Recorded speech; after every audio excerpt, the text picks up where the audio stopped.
what did happen to the last 10? I ran away with my life, fast forward, never turn back again. It's kind of funny that the more we pass time, the more we need to set them rewind.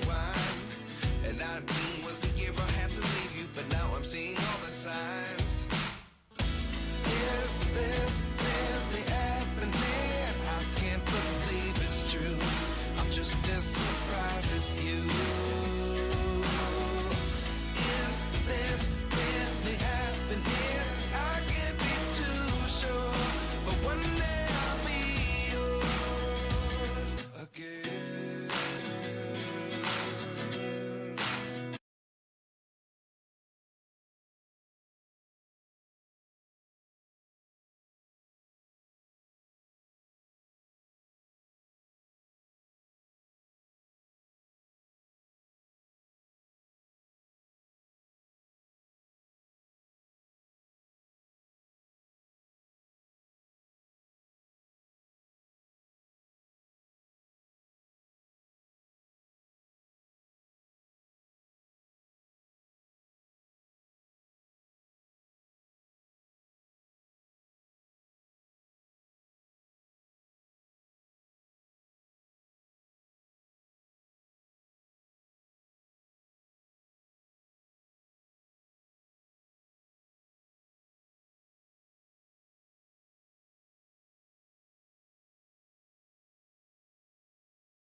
This is the greatest week by far. If I had to say, you got to end the season on like either you end the season with a winning record and make a bowl game, or you just end up just going out to have fun really and trying to have a big upset really to pull off for rivalry. Everybody loves rivalry, I feel like, and it's the last week before you got the conference championships and everything for sure, and then you got the playoffs to determine some playoff questions that need to be answers and stuff like that. Yeah, rivalry week, huge week. I mean, so many different implications going on this week. You know, yeah, like you said, conference championships next week. A lot of big games, a lot still up for taking, you know, and then playoffs, you know, there could be a huge change in the playoff predictions, the playoff bracket, how that's going to turn out. So, yeah, I mean, you got to love it. I mean, it's so exciting, you know. And what's one of the biggest rivalries we think, obviously a little biased, but one of the biggest rivalries I think it's been renewed last year, and this is the second time they're playing since 2011. What rivalry was that, Kyle? Yeah, we got Texas A&M playing at Texas, and this rivalry it just hits different when you're born in Texas and you're raised here. It's like you either pick a team. There's no both. You can't have both. You got to pick one. I don't care if you hate the fan or if you hate them both. You got to pick one. Yeah. No, I mean, it's been going on since the first time they played was in 1894. 119 times they played. Texas leads the overall record, 77-37. And then, like I said, they had to stop in 2011 when A&M went to the SEC, and they didn't renew that rivalry. A lot of conflict on both sides. But They're back playing again, and we couldn't be more excited to see this game later on tonight. Actually, right after the show, Texas coming in with 3 losses. Season's looking rough, but A&M undefeated in the SEC. Interesting matchup, I think, especially when you look at the teams on paper, talent-wise and everything. We'll talk a little bit more about it later, but it's going to be a great game. We're really excited to watch it here tonight. Oh, yeah. Oh, yeah. Yeah, I am, that's for sure. Woo! Heck yeah. Yeah, the next one is definitely, Garrett, I'll let you take this one, Mr. Big Ten, because we got your favorite matchup for sure. Yeah, I mean I think it's the biggest rivalry in college football for sure. It's one of the biggest rivalries in sports, I think in general. Ohio State and Michigan. Ohio State and Michigan absolutely hate each other. They're born to hate each other. Ohio State goes around campus and covers every M that's on the campus every year. I mean, it's absolute hatred rivalry. Last year, Ohio State lost. Really upsetting. I mean, this is an Ohio State team that lost 2 games all last year, and they were wanting to fire the head coach because they lost this game. It means so much. So huge implications when this game's played. It's been around since 1897. They played 120 times, I believe. Michigan leads the series. Fun fact: Ohio State dominated since 2000. Ohio State 17-7, but they've lost to Michigan 4 years in a row. So it's been tough. We'll see how this game turns out tomorrow. Oh, yeah. At 11 o'clock. Yeah, another big rivalry we want to jump straight into is definitely the number 4 Georgia playing at number 23 Georgia Tech, which they moved into the Mercedes-Benz to play this game. Which is actually going to halftime right now. Yeah, they're playing right now. It's a close battle right now. I believe the score is. It's 10-3 right now, and they're about to go to half. Oh yeah, everybody loves that rivalry because Georgia Tech has not been. They've been there, but I feel like Georgia's always had some decent athletes and stuff. I feel like Georgia Tech though, this might be the season with a veteran quarterback like Hayes King to definitely upset in this game. I feel like it. Hayes King has gotten his stuff together. He just needs to prove on a couple of things, but this could definitely be a huge upset, I think, for sure, going on right now. But actually, Georgia's about to kick a field goal. So yeah, 10-3, but still, Georgia Tech going down at half, only by 13 points. It'd be a huge opportunity there for them to get a big win over this Georgia team that's been rolling. So. We talk about rivalry week, how special it is, how great of a week is. I mean, it's just so much hatred and, so much passion for these games. When I look at some of these classic rivalries, you got Alabama and Auburn. They're playing tomorrow night at Auburn. Huge game at stake. You also got Vandy at Tennessee. A lot of people don't realize this, but Vandy and Tennessee have been playing for over 100 years or so. They've been going at it, a battle in Nashville. But Tennessee's kind of dominated because Vandy hasn't been all that great. But now that Vandy is good and Tennessee's good, both huge implications. So that'll be an interesting one. I think tomorrow. It's big-time rivalry game going on this weekend. Yeah, for sure. Vandy and Tennessee is definitely a huge one, I feel like.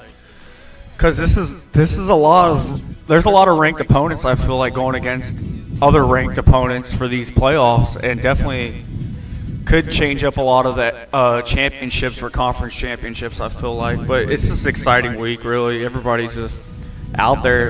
Even if you even have a bad record and you're playing, it's rivalry week, so anything could really happen. It's just how much momentum are they going to roll in with and how hyped are they going to be ready to play, really. Yeah. But, definitely Arizona and Arizona State is definitely a huge one, I feel like, because this is they're both got playoff rankings with Arizona being 25th and then Arizona State being the 20th for the playoff rankings. This is a big game for the Big 12, I feel like, these two teams. I don't think they'll get into anything, but I feel like this is definitely going to be a good game for Arizona, or for both teams. For the state of Arizona, I feel like it's definitely a huge matchup. And then the next one is definitely Oregon. You got Oregon going to Washington. I feel like for the Big Ten, this is a huge game because don't sleep on Washington, really. They're playing at Washington, and I believe it's a later game. Yeah. So I would Oregon better come into play. Like, they don't need to mess around or have too many turnovers, I feel like. Because this is definitely a game to determine who goes to the Big Ten championship, I believe. Yeah, I mean, if one of Indiana or Ohio State loses, then Oregon possibly has a chance to make that Big Ten championship. But I mean, it's just an old-fashioned rivalry. I mean, these two teams actually really hate each other. If you go to Washington, if you go to Oregon, you absolutely hate the other. I mean, there's no in between. So classic rivalry there. A lot of implications this season with Oregon being in the playoffs right now and ranked number 6 in the country. So very interesting matchup there if Washington can pull off an upset. But yeah, let's go ahead and jump into the Week 13 recap as we look at some of these games from last week. Oh yeah, definitely the first one. We're gonna jump straight into that. We got a nice ACC matchup. We had Louisville at SMU. Like I thought it was gonna be a lot better game than what was said. But SMU ran away with this game. I want to say, scoring 38 points, definitely exploding at home. They had the home field advantage. I feel like the fans were behind them, backing them up. I feel like SMU has a great shot of getting in this ACC championship unless they're pretty much already in. They're not already in. We'll talk a little bit about that later. But yes, they have a really good shot now to get in to the ACC championship. But yeah, no, just piggyback off what you said. I thought SMU started the season off really rough. I've been talking about them every week. I love SMU. I pull for them every week.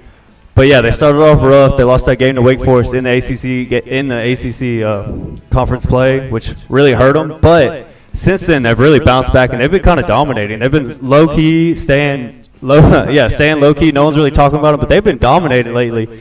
And they took care of this Louisville team that knocked off Miami earlier in the season. I mean, they drug them. They beat them down. So hats off to SMU. I do think they have a really good defensive line, and that's kind of what carries their team right now. Kevin Jennings is playing a little bit better. So SMU's got a chance, and really excited to see that last week and really excited to see what they do this week. So yeah, Kevin Jennings definitely stood out, though, for that SMU team. A nice veteran at your quarterback position, I felt like. And then he's coming back. I believe he's coming back next year with SMU to play again. Yeah, so he's got some more years. Next year, sure. if he definitely looks a lot better, I can maybe see him going in the Heisman race. Maybe if he keeps improving really and fixing the things that he's not doing too well at. I feel like. Yeah, he'll definitely have a solid chance next year, I believe. But yeah, talking about that ACC matchup. Here's another ACC matchup. We got Pitt that played at Georgia Tech.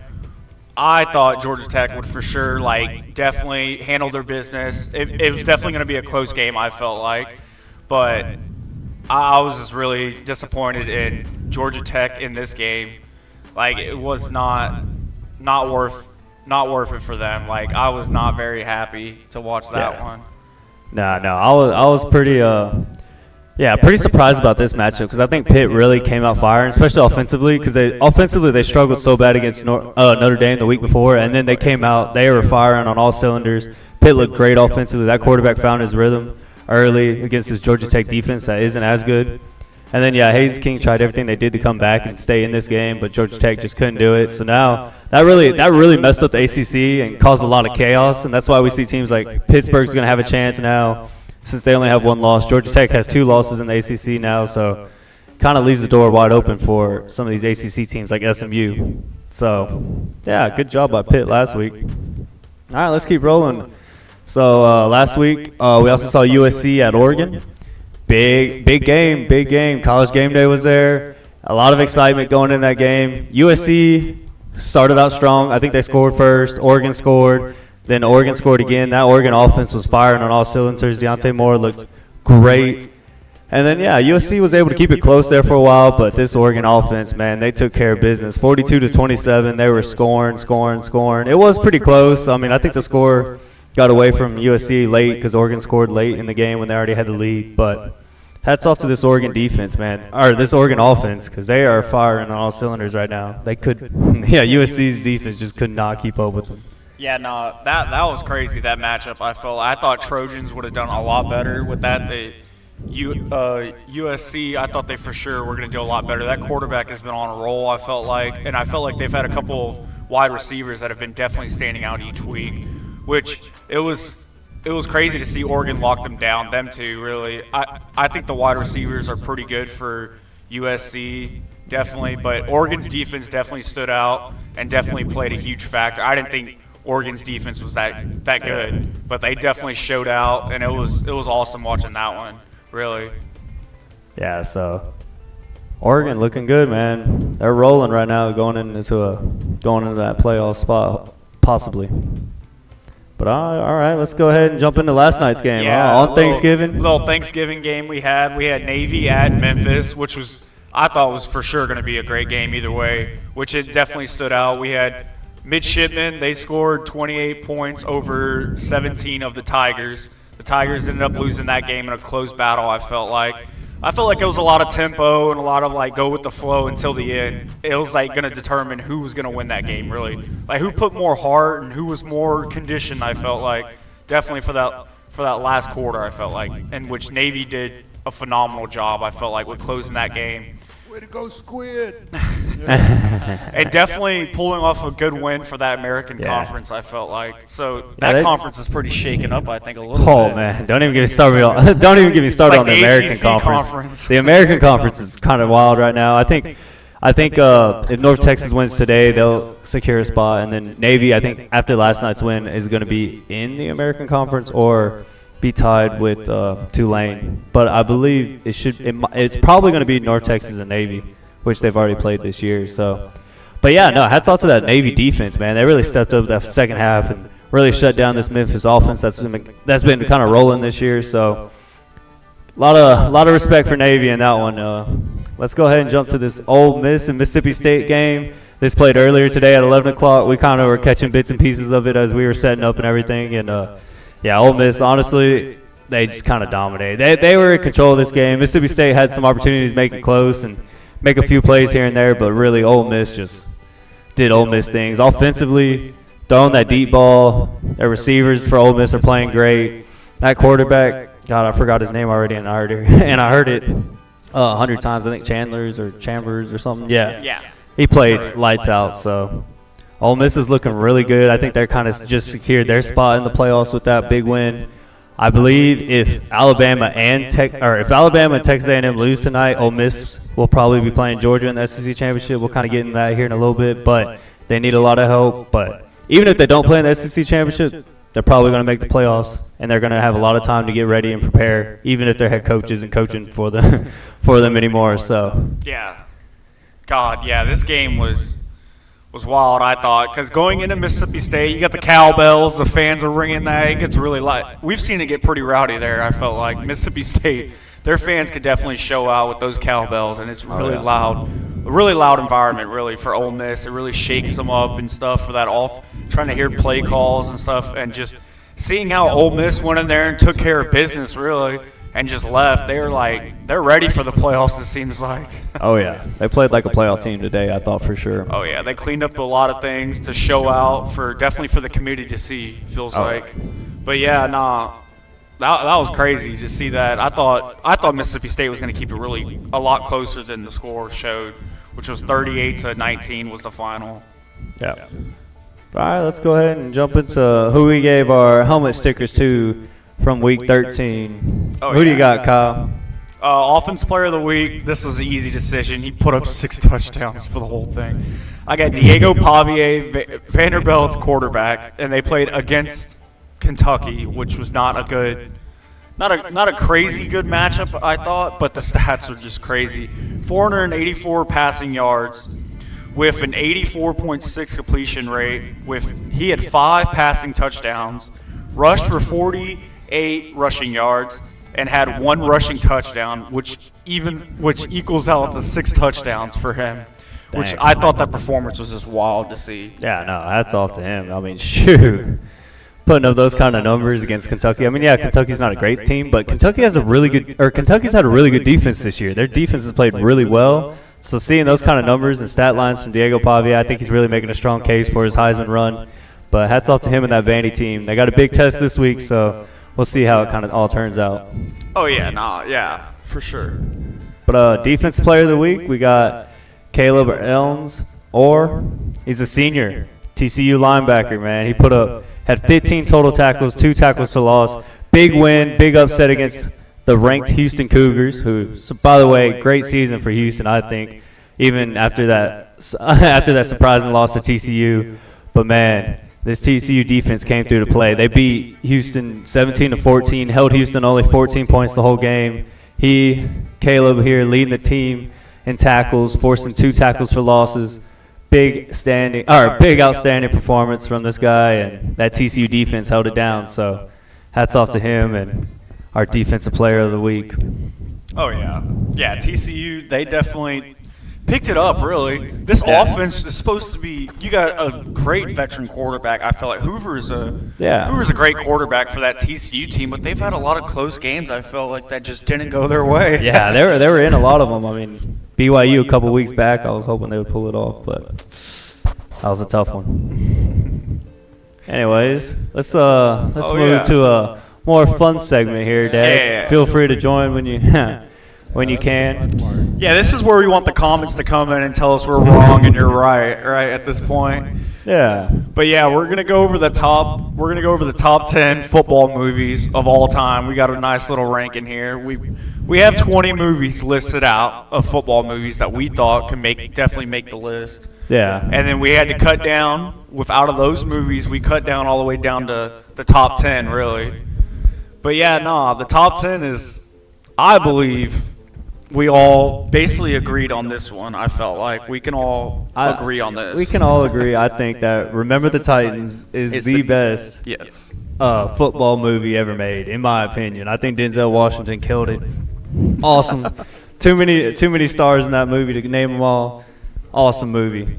Oh yeah. Dad, you got anything to add on number 1 here for Remember the Titans? Well, I believe that with Remember the Titans is it's a good movie, and it's probably one of the best. But is it the best? I mean, there's 2 or 3, so we'll get into a couple of the other ones that you had here. Number 2, I don't necessarily agree with, but I guess a lot of the ladies like the next one when we have it as we'll talk about it. We Are Marshall, very touching movie, very heartwarming movie, but we'll talk about that as well.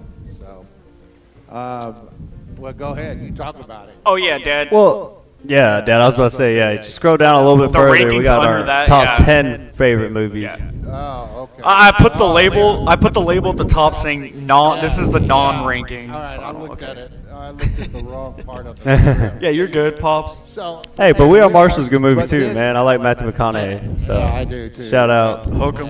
Hook 'em.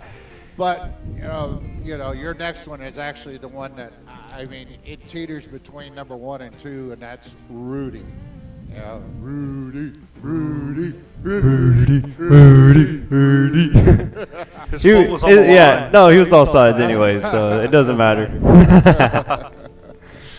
Yeah, Rudy's a good classic. I feel like Rudy's a great one to watch when it's definitely the holidays. I feel like. Yeah, when it's the cold weather, you're watching football anyways, and you just want to be in the right football mindset. Put on some Rudy. God, in a way, like the correspondent, I feel like what is it, Christmas Story?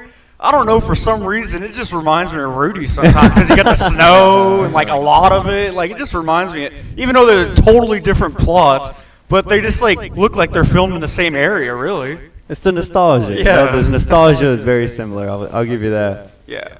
But now, number 3 on the list, I personally really enjoy. Plus, it's about Texas. So, My All-American, if you haven't seen it, great movie. Highly recommend it.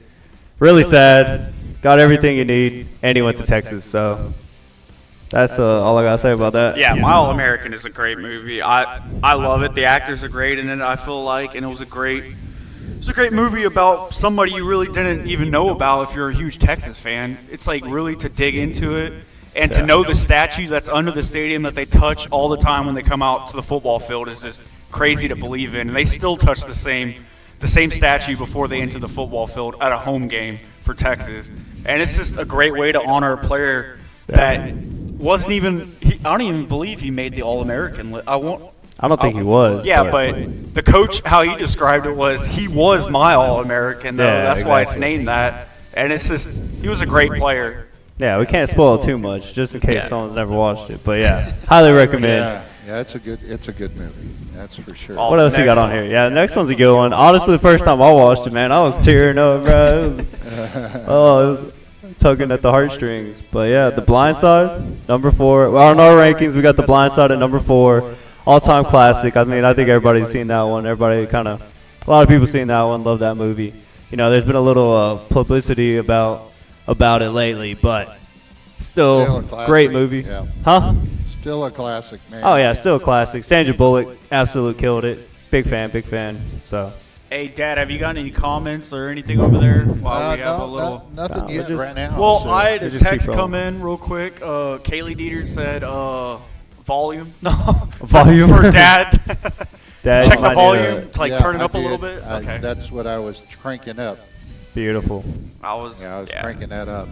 All right, what else you got on there, Kyle? Oh yeah, number 5 is definitely a touching movie. I felt like I've seen it more than a lot of these. It seems like Radio's a great movie. I feel like it's just it just it's hits underrated. different. Yeah, and it's underrated. Not everybody talks about it, but you really need to check underrated. it out, man. Shoot, especially if you need a good cry. No. I believe it's on Netflix still right now. I believe they might have taken it off, but it was on Netflix, know. We're and not- I was like, if you got a Netflix account, watch it now. It's a great movie. No. We're not endorsed by Netflix, so we don't know. But Yeah. if we are, I don't know. But Radio, all-time classic, man. That's such a good story and such a good. It's a Yeah, heartwarmer. touching- It's- touching Another the heart heartwarming, for sure. You know, but just a good overall movie. If you want to watch it, you'll get a point where you feel sorry for them, and then it's like wow. But then you feel sorry for the coaches and how they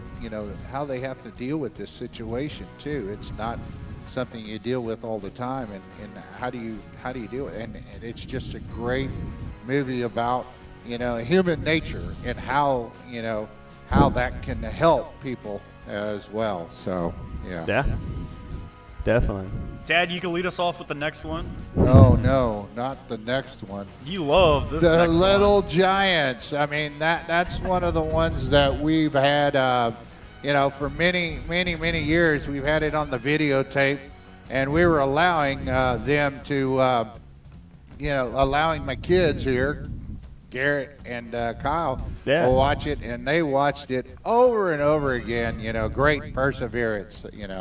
Oh, yeah. A great underdog movie. Even has appearances of Emmett Smith, John Madden, the great late John Madden, appeared on it as well. So it's a really good movie with Bruce Smith, the old Buffalo Bills guy. I mean, defensive lineman.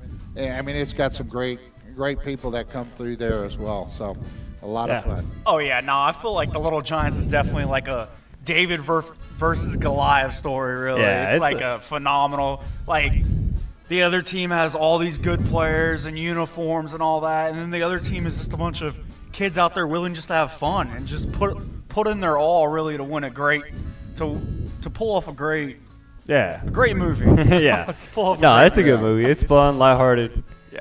and yeah, like you said, David versus Goliath kind of attitude. So Yeah, we love it. Sorry, I couldn't get the graphics ready for all that too. So Oh, for the it's- movies, but We're good, it's man. just something we have We're just fun having with, some but- fun talking about some football movies. Oh, Right, next right. one. Next one's a classic in my mind. This was one of the movies I had on DVD, and I used to put it on like before I go to bed or something all the time. And that's The Water Boy, because you could never get tired of watching an Adam Sandler movie. I just love it when he gets mad, and I was like, just love that sound. Okay, go ahead. Sorry. But yeah, Waterboy, top-notch movie, super hilarious, classic, like we said. Highly recommend. I believe it's probably the funniest movie on this list. Maybe it's up there. Maybe. You can do it. Yeah, nah, Adam Sandler, he was really young in this movie for sure. Kick it. Yeah, nah. It was a great movie, though. Really great actors and just all over the place. It really is a strange movie, though, if you really look at it, but it is Represents hilarious. Louisiana well. The Mud Dogs. Yeah. It Them old does, Louisiana that's for people. sure. Shout out the Cajun. Bunch of Cajuns, yeah. Nah, they're good people. Oh, the next one is such a. The next, okay, so You're talking about underrated movie. if you, I wouldn't be surprised if you've never heard of Division III Football's Finest, because a lot of people haven't seen it, but I highly recommend. Absolutely hilarious, one of the funniest movies. We quote it daily. It was a huge thing in our high school, because we all watched it in high school. We all used to quote this movie daily. I mean, it's just just awesome movie, top-notch humor. Oh yeah. It's like shock the nation, right? That's one of the best ones. So. Heck yeah. What else about Division III, Kyle? Oh God, I quote the whole movie. Really. Yeah, we can From say start to finish. Yeah, the whole movie. You don't even need to And watch it. You I can don't even watch get it. bored of it. I can watch it all the time. Really, it's a great movie to cheer somebody up. Really. So yeah, anyone that knows us knows that we had to have that one on the list. That's top tier movie Hey, for and sure. playing at a D3 Division III football, football team in college, this is definitely not how they act. They play football too. Right. All right, but yeah, what about so number 9 on our list, Friday Night Lights, another classic, Texas high school football. Does it get any better than that? Dad, what do you think about old Friday Night Lights? Even with the old, Yeah, I read the book before the movie even ever came out, and so the book is always better. yeah, And so I was Friday going to Night read it one day. Lights- I have it at my house now. Yeah, and it's one of the classics about. I mean, and it does a really good job about portraying Texas high school football, and that's that to me that movie was exemplifies that in every way. Yeah. No, for sure. Oh yeah. And usually those, about the underdog, underside, and that was what Odessa Permian. I mean, they had a lot of good teams. You got to imagine back when I was growing up. I mean, you heard Odessa Permian, all the time, and they were always undersized. They were never that big, and they were never really that fast. With the exception of a few players, but. I mean, as a team, they were just great together, and they knew how to win together, and they knew. I mean, it's amazing to see because it exemplifies, like I said, Texas high school football, the grittiness and toughness, and the fact that they're resilient. They keep coming back, and we always talk about perseverance. Perseverance, really shows up in this movie. And you gotta love the heart. Yeah. It might not be the best, but they play with the most heart out there. So, Oh yeah. but yeah, last on the list, Kyle. Who you got? American Underdog about Kurt Warner. This is a great movie. It's a really all challenges of life, really all the battles and how are you going to battle back to adversity. This is the adversity right here. This is a great movie for that. Perseverance. Yeah, to never give up and to just keep pushing forward, and eventually you'll reach your goal, I hope. Yeah. You'll eventually reach it as long as you put in the work and willing to really to make the money and trying to pay off everything and to Yeah. just keep pushing forward, really. Which Kurt Warner did that and Yeah, shout out ended Kurt up Warner. winning a Yeah, he won a Super Super Bowl. Bowl. Kurt Warner got himself a Super Bowl ring, and damn, he was awfully close to Arizona, but damn Pittsburgh Steelers. Anyways, yeah, no, awesome movie, man. I highly recommend it. Go check it out. I think that one was pretty easy to watch. I didn't see that one too long ago, so. Oh, yeah. And plus, Kurt Warner's a good dude, man. He's a dang good person in general, so. All right, let's Oh, next go ahead and jump into our Heisman watch, huh, Dad? We talk a little Heisman for us, Kyle. Oh, Check yeah. out. You Definitely. got a little bit of Heisman. I feel like we definitely missed a player, though, but we'll Well, add we him. can always talk. Yeah, about we him. can always He's not add bad. him next week or something. We'll talk to him at the very end. We'll talk about him. Wow, But who are we missing? Jordan Love has definitely been. Jordan Love. He's been coming around later in the season, or late in this season. But he's been doing a phenomenal job for Notre Dame. I believe yes. Yes. He's been doing a phenomenal job with Notre Dame. But I just felt like they had a young quarterback, so he had to figure himself out too. And then it all once the quarterback started doing good, then Jordan Love finally got his stuff together. But yes, Yeah, just to piggyback off that, I mean, the stat sheet doesn't lie. Jordan Love has been putting up crazy numbers on the stat sheets. He's been helping that Notre Dame team through every victory the last few weeks, especially after that Miami loss, or after that Texas A&M loss. Notre Dame has been on fire. They've been rolling, and a lot of that to do is with Jordan Love playing on a healthy, high level. So, All right. and the College Game Day loves Jordan Love. They're saying that he deserves it. I kind of agree with them right now. I think there's a player from Ohio State that's not on this list as well that should have a possibility, but he got injured he hasn't played the last game because he got injured. I don't know if he's playing tomorrow. So, anyways, were you going to add something, Dad? I was going to say Karen Yacht said hi. Oh. So thanks for watching. We appreciate it. Nice. So, yeah. And, we have several family members, I think, tuning in. That's great. But, with the Heisman watch, I think Love needs to be added to this list. There's no doubt. But, and you can even say that about, Smith, the receiver from Ohio State, too. I think it's still, you could look at it. I know there's other players that we can sit here and talk about, and maybe they should be or not.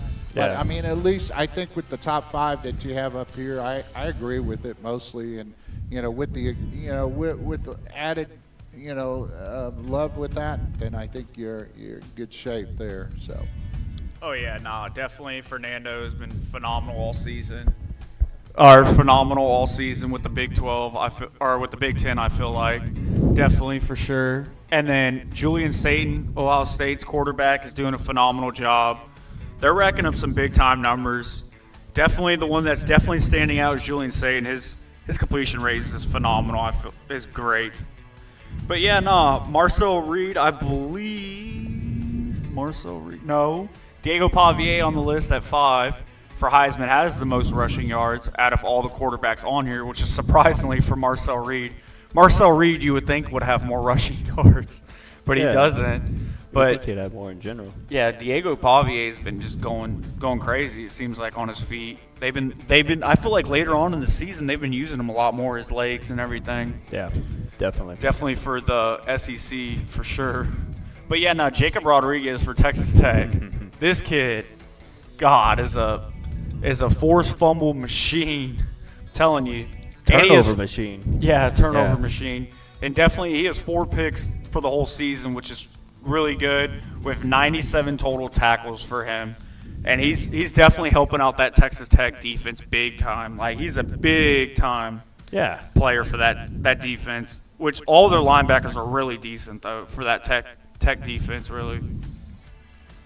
But yeah, I mean, we threw Jacob Rodriguez here on the list. I personally don't think he has a shot to win the Heisman. Yeah, but defensive player. It's almost so hard for a defense player to even have a chance of winning the Heisman. We saw it last year with a very rare case of freaking Travis Hunter, but he played both ways of the ball. He was a very special case, I felt like.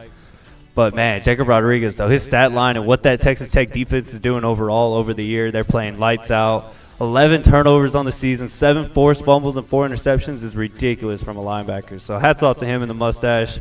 They're awesome. But, keep going, Kyle. What else we got on here? Oh, yeah. Like we were talking about defensive player last time. Chase Young was probably one of the best. Or was it Chase Young? Chase Young, I think, For Ohio State. he made it on the ballot. So, I like, he was got second. Or I think he got in the top 5 that year. He made it on the ballot, and he received some votes, but he didn't win. He was probably the closest. And he was close. There's been a few others over the years, but I mean, it's almost impossible for a defense player to get even on the ballot. So even though that they're talking about him and Tech's, hyping him up for the Heisman, still a big deal in how well he's played. But yeah, Diego Pavier, I thought, he's probably should have been someone that's been on this Heisman list all year, just how he plays and how he has bettered that team all around him. I think he's on a good team, and when he plays his best, they're a great team, or a better team for sure. So, and his stats don't lie. I think especially the last few weeks after that Texas loss, they've really had to step it up a gear and turn it on and beat some of these SEC components. And he's really had to step up, use his legs, and find ways to keep making plays. So hats off to Diego Pavier for sure. For sure, I think he's someone that's for sure going to make it on the ballot this year as a Heisman contender. So we'll see how that kind of turns out. He's got a big game tomorrow, like we said, so we'll see. And then last on the list, Ty Simpson, quarterback, Alabama, had a phenomenal year so far. I think his stats are pretty insane, pretty nice, and leading yeah, that Alabama team to a possible SEC championship. Oh, yeah. No, I believe that definitely, yeah, Ty Simpson has the most passing yards for sure right now out of all the players on this list. But, yeah, Ty Simpson is doing a phenomenal job. And, God, he's really going to be tested tomorrow, I feel like. Definitely going – I believe they're playing at Auburn. This is definitely going to be a wild game for them for sure. It's going to really determine Alabama. I want the upset to happen, but Ty Simpson's going to have to really lock in for this game and definitely roll into their town and take care of business, really, against Auburn. Dad, were you going to say something? I just said I agree. I think Ty Simpson is still right there in the hunt. Is he going to be one of the ones that's actually invited? How many do they invite again? It's usually between 5 and 3. Usually Yeah, it's for I sure think close 3, to but some years 5. they've had 5. Yeah, we've seen 5, depending on how the voting goes. Yeah. Or such. But But if they I- think it's going to be close, they'll put the top 5. Yeah, I mean, I brought it up all year, though. think It's still there's really been a- cool that number 1, 2, and 3 are all on our list. They're all the 3 quarterbacks on the only undefeated teams I think left Right. this season. So for sure, well deserved being on that Heisman list, I think. And I mean, Julian's saying a lot of people, are still like, oh, I don't know, he's on such a good team, that's why he's looking good. But I think he's played extremely well football. He's came into a high pressure environment as the Ohio State starting quarterback with huge expectations, and he's really delivered, gotten better throughout the year, got more comfortable in this offense, and has really stepped up his game. Fernando Mendoza might be the best transfer in college football this year. I mean, shoot, this guy's going absolutely crazy. Huge stats. It'd be really interesting to see them two go against each other in the Big Ten championship if they both win tomorrow. So we'll see how that turns out. What? All right, yeah. So Yeah. Well, we'll see how that turns out. I think, it's. I mean, I still think the formula, and I'll talk about it a little more, but I still think the formula that they have set up with, with the whole playoffs, the playoffs in college football, is still. I agree with Nick Saban when he says, the home. People want a home game, and those poor 4 that don't get a home game, they get the bye, but they lose out on a game. And I think the best route is going to still be, even if you don't get to go to a championship, I think that's okay. So, because of the way the college football playoffs are set up, you get to play through and keep playing. I think you get a little rusty. So. yeah, no, All for right. sure. Yeah. So, with that, what say you about what say you, Kyle? Were Yeah, what gonna are say you something? thinking? Yeah. Oh, no, I wasn't thinking anything. I was going to say we're just going to jump straight into the next one, talk about the conference standings. Yeah. Yeah.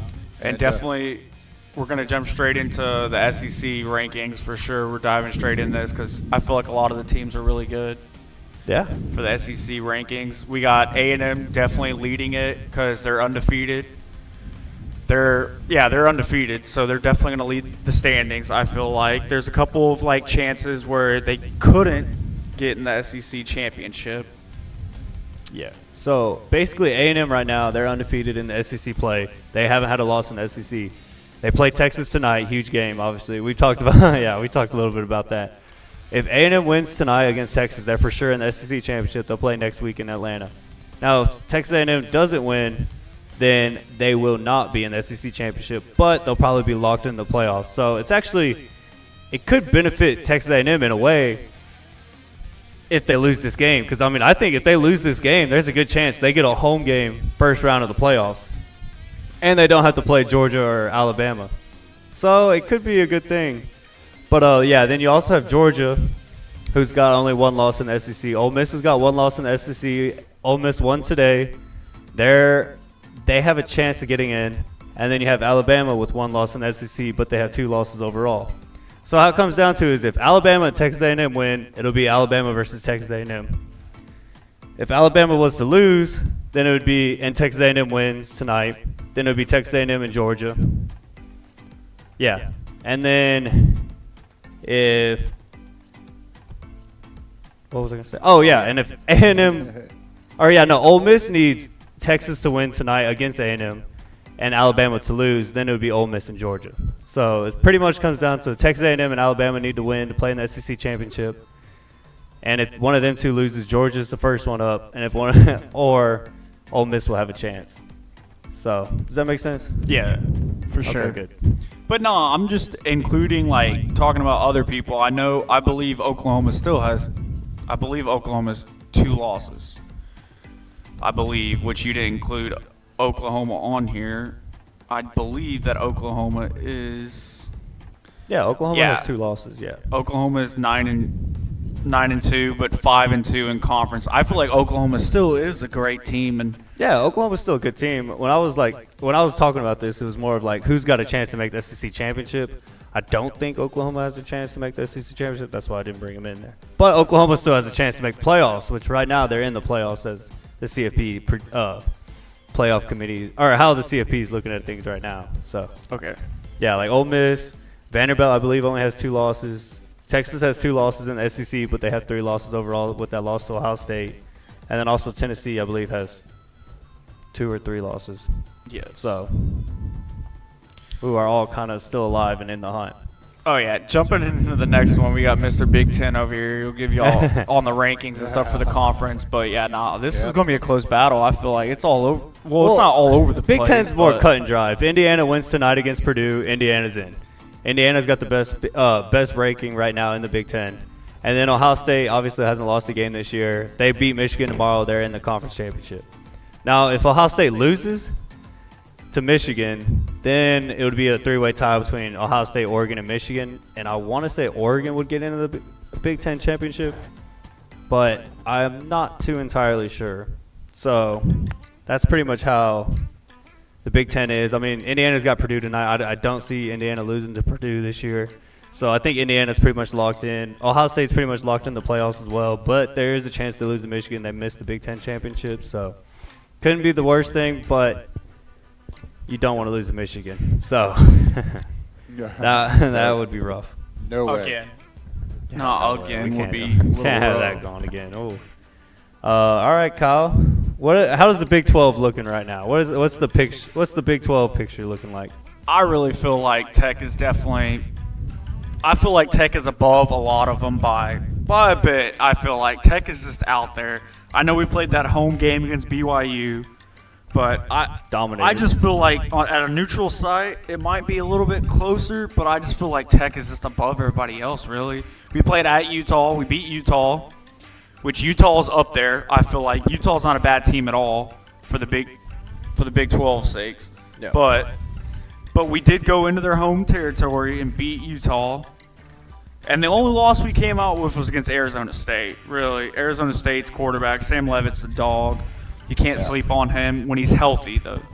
If he's not healthy, this Arizona State team is a whole lot different team, I feel like. True. And I know Arizona State has been battling a lot of injuries throughout their whole season. I believe their main target for that offense right there, I believe his name is Tyson. Yeah. Or Tyson's been. Tyson's injured their throughout the year. one wide receiver. I feel like that's a dog. Yeah. He is a dog. But that Absolute dog. But Arizona State is just battling so much injuries. I feel like the whole season. So like you can't really judge this team unless everybody's really healthy. I feel like Yeah. they did great last year. This year they're just struggling on injuries. Really, I don't believe that they will get in for a championship this week or for the Big 12, but this Utah team is not bad at all. I feel like they had a close game against BYU, which came down to the wire. I believe the final score was 20-20 or 21-24, something around there. But yeah, no, I just feel like Texas Tech is just above everybody else, really, above and beyond their defense. Yeah, to piggyback off that, I mean, I just think Texas Tech has proved themselves as like being the best team in the Big 12 by far. I think they're kind of head and shoulders above everyone. Yeah, they had that slip up to Arizona State on the road with their backup quarterback. Kind of understand why Texas Tech had a rough game in that game, but yeah, I think how it's gonna turn out is if BYU wins tomorrow and Tech wins tomorrow, which Tech has West Virginia, they should be able to win that. Then both those teams will play in the Big 12 championship here in Dallas next week.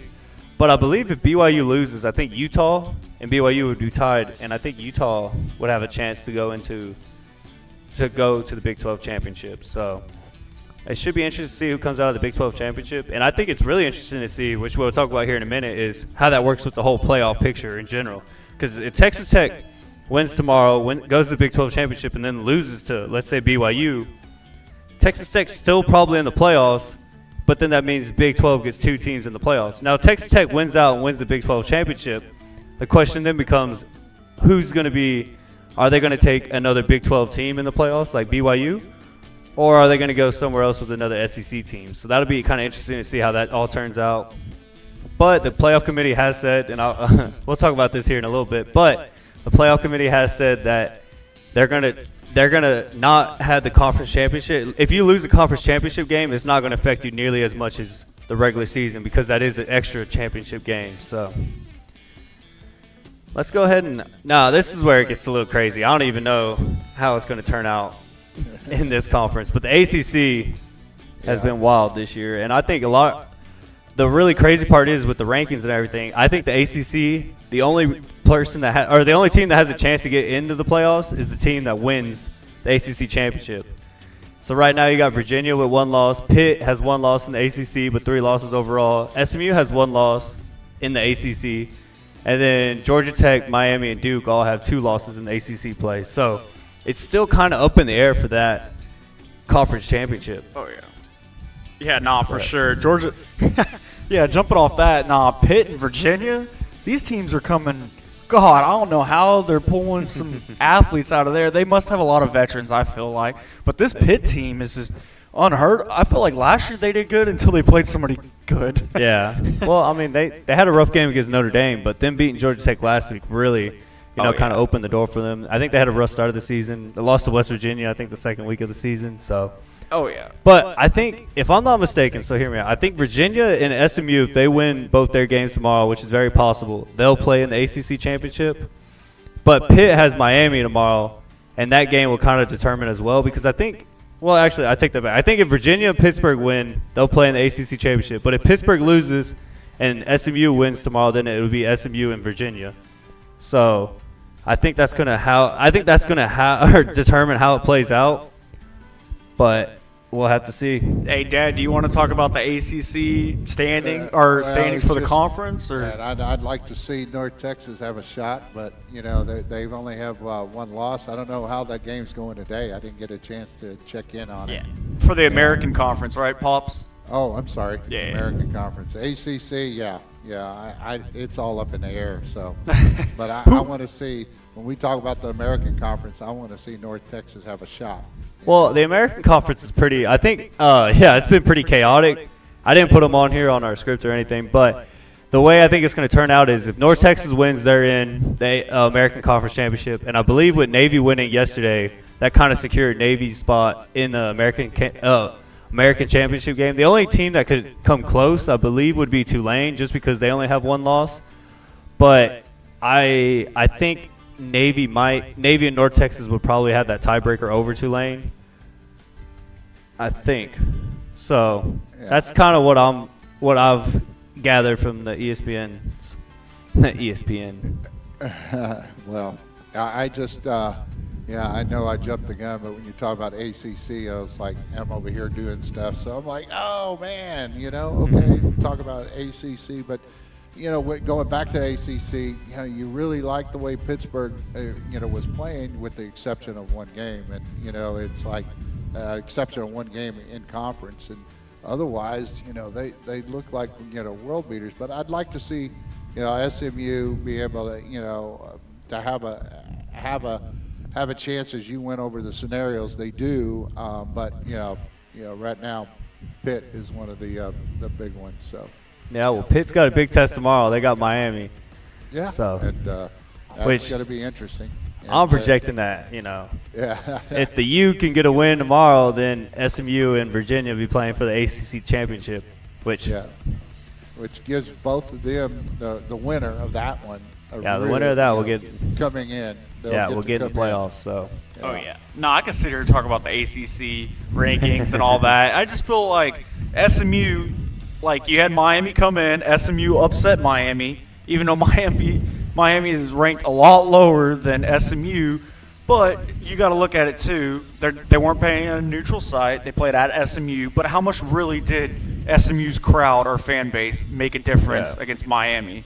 I feel like SMU just came out and played a lot better game, and I felt like they came out and played a lot better really against Miami. Miami was just not expecting. I felt like it just really knocked them off their feet and shocked them. But I just can't believe these rankings. They look at the overall record for sure for the rankings, but I just feel like SMU's up there. It's not a team to sleep on. They had a lot of returning veterans come back this year. Kevin Jennings is finally finding his spot at the end of the season. I feel like Kevin Jennings has worked on a lot of things, watched film, broke it down, and is doing a lot better. Phenomenal job. He's starting to use his feet, starting to throw when he's on the run, really, because people think he's just going to tuck and run it. No, he's been telling his wide receivers to stay ready to catch a ball because he's going to throw it to them if they're wide open. And he's just going to, on the run, this quarterback is starting to show up now at the end of the season, I feel like. So this ACC championship might be a shootout or either a really defensive battle. But I feel like Kevin Jennings deserves to be in this ACC championship. Well, I mean, this will kind of segue into our next topic about the overall playoff committee and the playoff picture. But Miami right now is the highest ranked ACC team at number 12. But if they beat Pittsburgh tomorrow, they still probably won't play in the ACC championship game. And that kind of brings up the fact is like, okay, is the playoff committee going to take 2 ACC teams this year?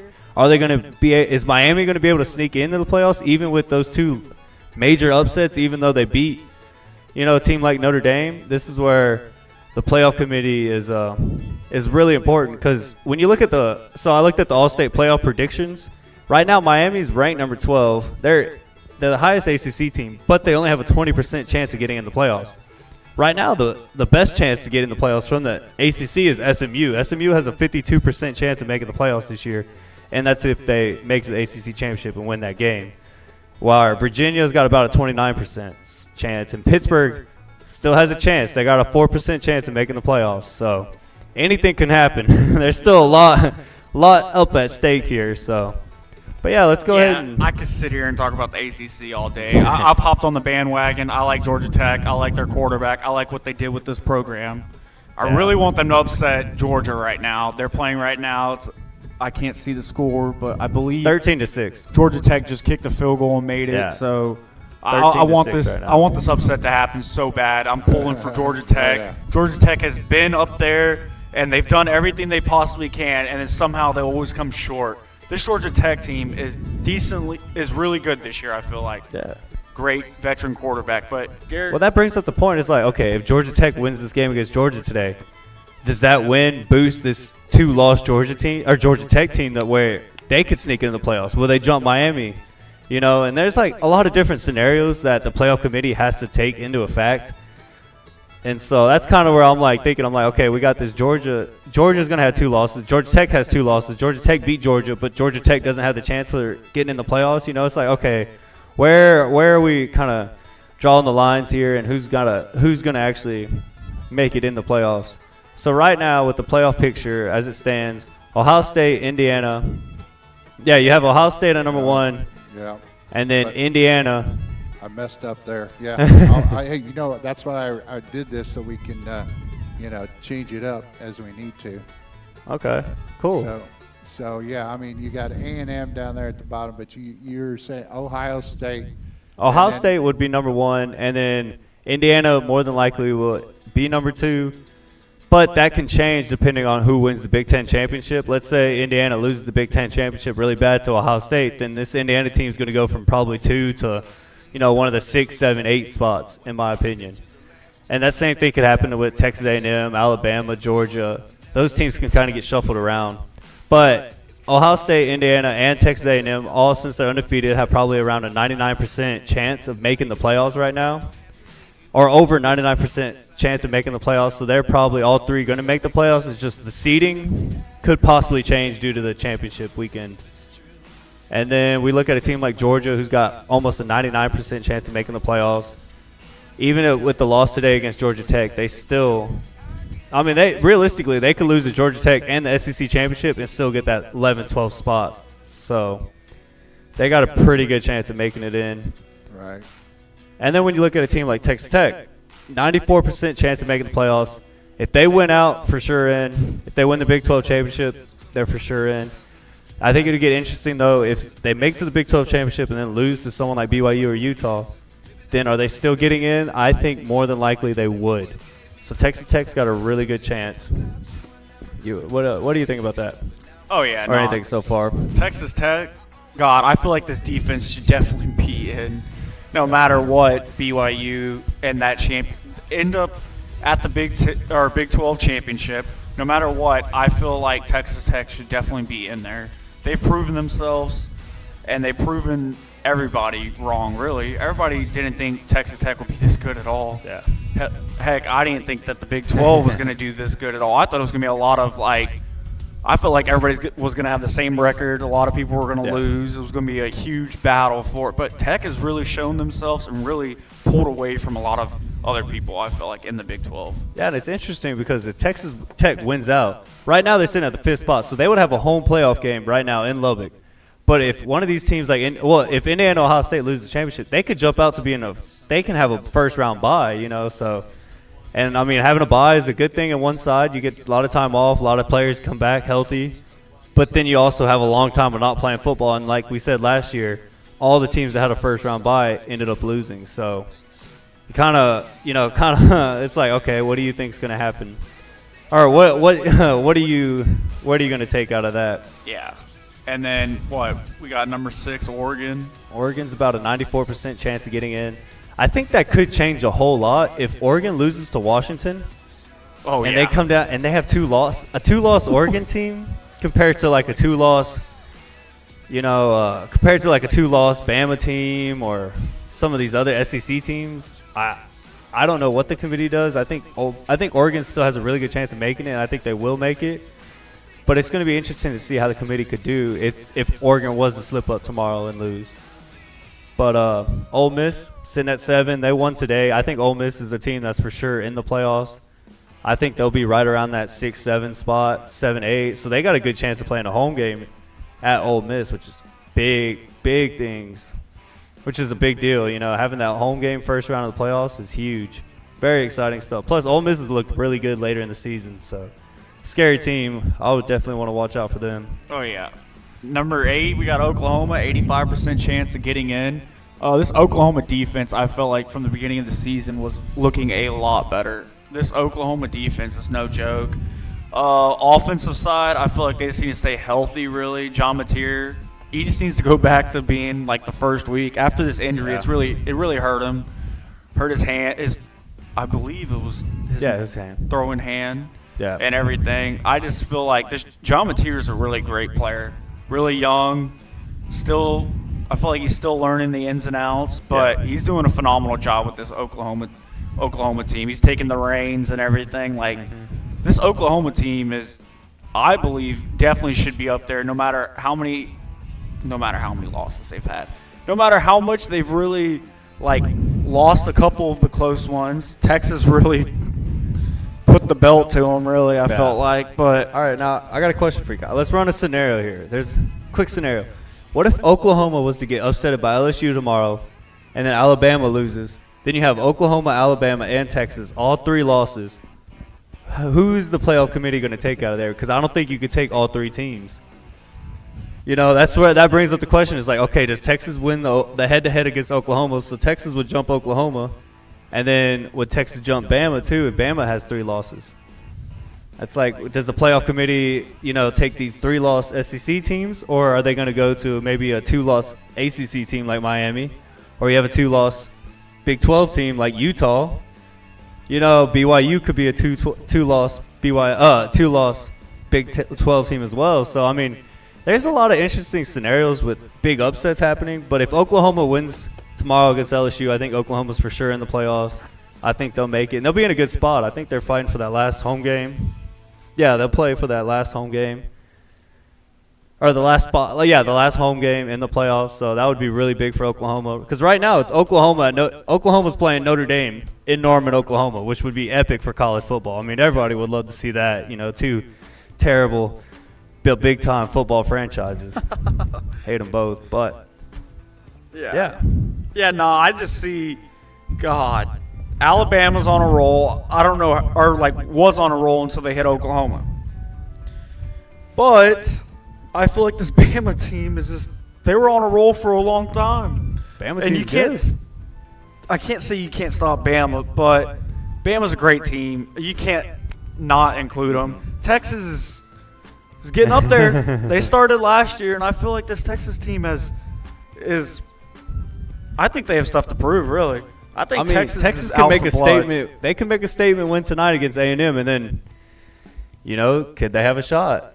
But really, is Texas A&M actually going to play tonight? That's the question. Because Texas A&M doesn't have to. No, the Texas A&M could sit out all their starters, and they'll still make the playoffs and be in a good spot. Yeah. Anyways, we could touch up a little bit on that. Back to more of the graphic and everything here, or the playoff picture. They got Notre Dame ranked number 9. I don't think that's changing. Notre Dame's got Stanford tomorrow. I think they take care of business.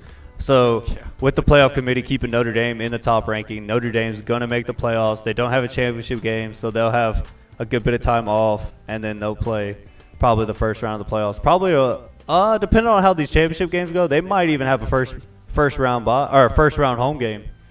So we'll see how the committee looks at that. And then, Bama's sitting at 10. Bama has a 68% chance of making the playoffs. But they lose to Auburn tomorrow.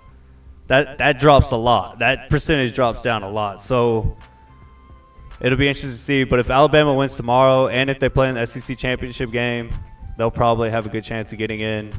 And then BYU and Miami are both sitting at 11-12. BYU's the first team out because of the group of 5 team taking that 12 spot. And then Miami's the highest ranked ACC team, even though they have a very low percentage of making it in the ACC championship game. So that's kind of how that's playing out so far. I think there's a lot of I've kind of been throwing out some different scenarios, but there's a lot of different scenarios that can happen. But it's just okay, who's going to lose, who's going to win, who's going to pull through. It's kind of one of those things. So there's still, I think, some decent spots that are up for grabs. But if these teams win out, they're in the playoffs. Oh, yeah. But, definitely looking at it right here, they have Oklahoma at 85%, and Notre Dame is ranked number 9, and they got them at 88%. Yeah. The only reason they're saying this, most likely, is because Notre Dame is playing an easy Stanford team before they go. And that's their last game. And then Oklahoma is playing what's be an easy LSU team, but the only reason it's 85% because they think LSU might pull off that upset, which I don't think Stanford's going to beat Notre Dame. That one's a tough one. Yeah, I don't think that one's that one's a big prayer. Prayer for the against the Catholics. So definitely, I feel like I want to say about 2 weeks ago, maybe Nick Saban was definitely talking about it. He literally said, he was like, if it was my opinion, I'm a huge SEC dude. I would pick all of SEC to be in the playoff picture almost. Yeah. But no, looking at it, he was like, no, Notre Dame deserves to be up there. Yeah, this Notre Dame team has finally found themselves. I feel like they definitely have a lot of momentum. Their running back is doing a lot better now. Jordan Love is a phenomenal athlete. You got, I want to say his name is C.J. Carr. C.J. Carr. Yeah, C.J. Carr is phenomenal. Young, very young. Yeah. He's looking really strong and really good out there. This Notre Dame is going to be hard to bring down, I feel like. The only argument against Notre Dame right now, I think since the playoff committee hasn't been, they've been ranked this whole time, that they're going to stay in that top 12. But Notre Dame, their schedule is a lot easier. They don't play for a championship. And the 2 toughest teams on their schedule this year were Miami and A&M, and they lost both those games. Yes, it was at the beginning of the year, and I think they've gotten a lot better, and I think they are a playoff team. But that does have to weigh into the playoff committee, the playoff committee's decision and everything, knowing that this Notre Dame team has had a pretty easy schedule besides those 2 games. I mean, they got a big win against USC a few weeks back, but then again, I don't know if USC is actually that good of a football team this year. Oregon put it on them pretty good, so So I was like, we were throwing out some different scenarios. Some of the teams that are still in the hunt is like SMU. They're not ranked right now, but they got a 52% chance of making it in the playoffs. Virginia, 29%, because those two teams are more than likely teams that could be playing in the ACC championship game. Vandy, we're not talking about Vanderbilt at all, but Vandy still has 11% chance. If it was like Alabama were to lose to Auburn tomorrow and then Vandy gets a big win over Tennessee, Vandy's going to jump some people, and they might have a chance of sneaking in. Then you look at a team like Michigan. I hate to say it, 10% chance. If they beat Ohio State tomorrow, the playoff committee is going to have to determine is Michigan a team that can get in? Is it another SEC team that's going to get in? How does Michigan compare to someone like Vanderbilt or Texas? Those are all the questions the playoff committee really has to evaluate. And then you got Utah at a 7% chance. I think that's going to be more of the Big 12 championship. But they are ranked 13. Utah could have a chance of getting an at-large bid. Very slim. And then Texas at a 6% chance of getting in. So there's a little bit of hope for us Texas fans. 6%. I think it would have to be a situation where Oklahoma and Alabama lose tomorrow and maybe get some help from some of these other teams like BYU. If BYU loses, that would help Texas' record. And maybe even a team like, Oklahoma would be a big one. Oklahoma would be a big one in my eyes. Oh, yeah. Well, yeah, just knowing the rankings now, I feel like Texas is behind Vandy. We need Tennessee to beat Vandy. Yeah. If you're a Texas fan, you want to pull off as much upsets as possible this week. That doesn't hurt Texas. Yeah, if you're a Texas fan, one of my big ones is LSU beating Oklahoma. Because then if Oklahoma and Texas are sitting at the same record, Texas beat them head-to-head, so I think Texas would jump Oklahoma. That would be a huge one. And then if Bama can get knocked off, then that would really open the door for someone like Texas. For sure. What do we got? Oh, yeah. What about the 12 spot is what I call it. The teams there's a group of, it's called the group of 5, which are the non-Power 4 conferences. Those teams such as, I think it's going to come down to who's going to win the American Conference. So right now, I think it's looking between Tulane, Navy, North Texas. I think it's going to be Navy and North Texas because I think North Texas is winning right now. They were winning 38-14 last time I checked. So Texas, I think North Texas is going to have a chance. Navy's going to have a chance. And then the one team that's not in the American Conference, James Madison. James Madison, 1 loss on the year, undefeated in the Sun Belt. They could have a possibility of getting in the playoffs. Well, yeah, go ahead. What are your thoughts here, Kyle? Wait, go back to that game real quick for North Texas. Sorry. 38-14? I feel like this North Texas team, they got to put that belt to that ass, I feel like, in this game. They got to show the committee, and they need to run these points up as much as possible, I feel like, to pull the committee. They're still scoring. I feel like they definitely need to run it up, and this Temple team is not great at all. But I feel like North Texas needs to keep running up the score as much as possible for the committee to see them. But this North Texas team is great. For a quarterback, very young quarterback, very, very young, very unexperienced. I feel like he's doing a phenomenal job and everything. We talked about him, a couple of weeks ago for Player of the Week. Phenomenal. Wasn't even recruited. Walked on with the team. Really taking the reins and everything for this North Texas team. Yeah. And Tulane's great. I like Tulane. They got a great quarterback. I really like their quarterback a lot. But I don't think they're as good as North Texas. These Texas teams, I'm telling you, don't sleep on Texas. Don't sleep, man. They got 3 teams that I think are very possible of getting into the playoffs this year. I feel like 4 of them could get in almost in a way. Almost 4, yeah. Yeah. But, to piggyback off what you're saying, I love North Texas. I think North Texas is the best team. It's just very interesting to me to see that the College Football Playoff Committee has Tulane ranked higher than North Texas, even though Tulane has 2 losses compared to North Texas' 1. I think that's very interesting. Plus, I think I think North Texas is going to play in the American Championship, and I think they have a good chance of beating Navy again. I think if that's who they're playing. So I think North Texas should be the team to make it in. I just think the team that we're not talking about that could be better than most of us think is James Madison. I mean, they got a good chance of winning the Sun Belt. I think they got a good chance of being a 1-loss team who could possibly sneak in the playoffs. Right now, they're sitting at a 36% chance of making it.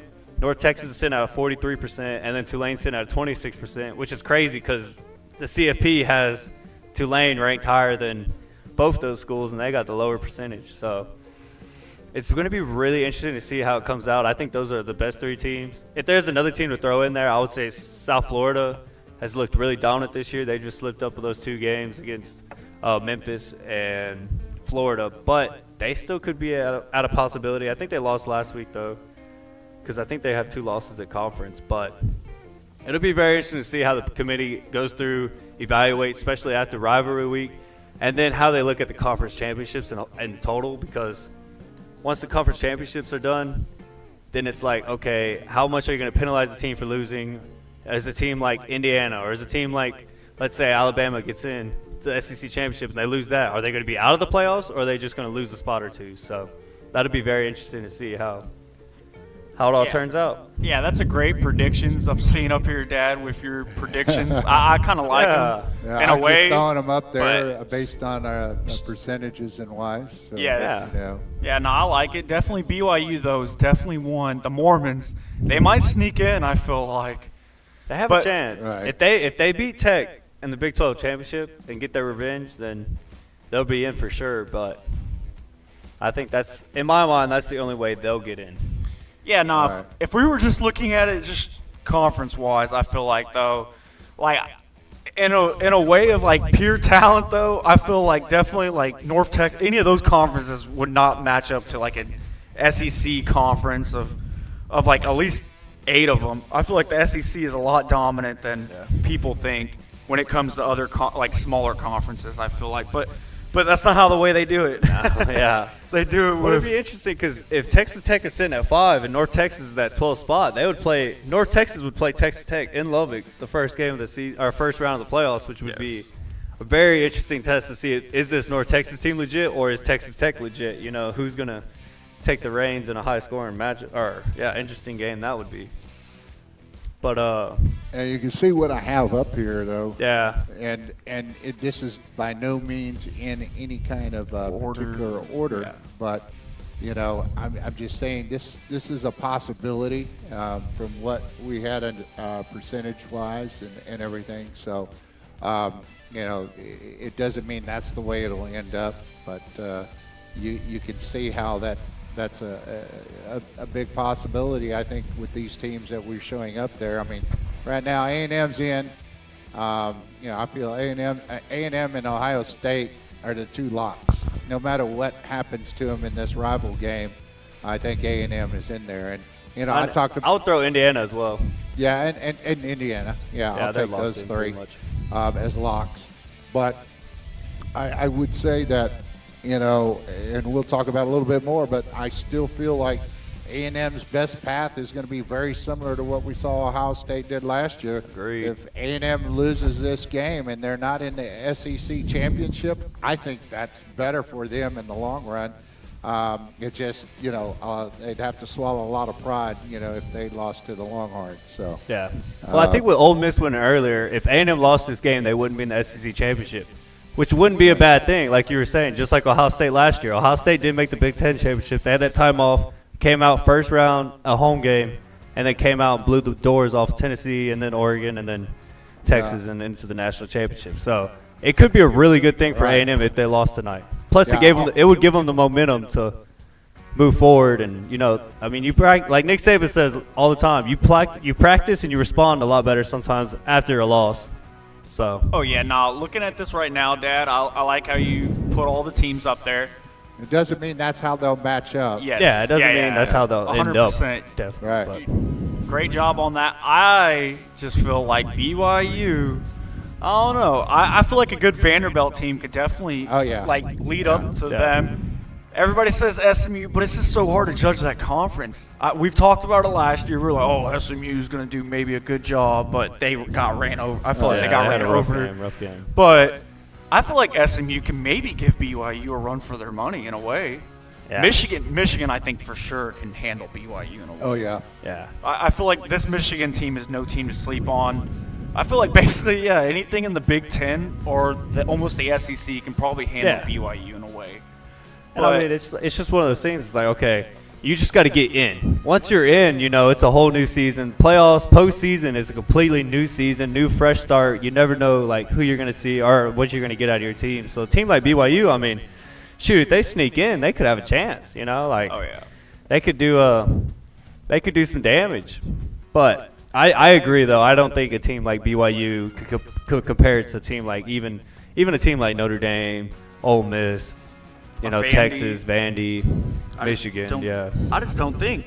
But you always have those people, I feel like, every year that are so biased. The committee did a horrible job. But the committee is trying to do as best as possible, which, like, give them a break. Like, they're trying to do what, like, best as possible, Yeah, really, and in a I way. think it's unique because like this committee isn't just it's not just a couple people that make all these decisions. It's a committee. You know, it's a whole room full of 10 people at least that, they look at film, they watch almost every game of the season as much as they can. They break down everything all the way down to the very little things.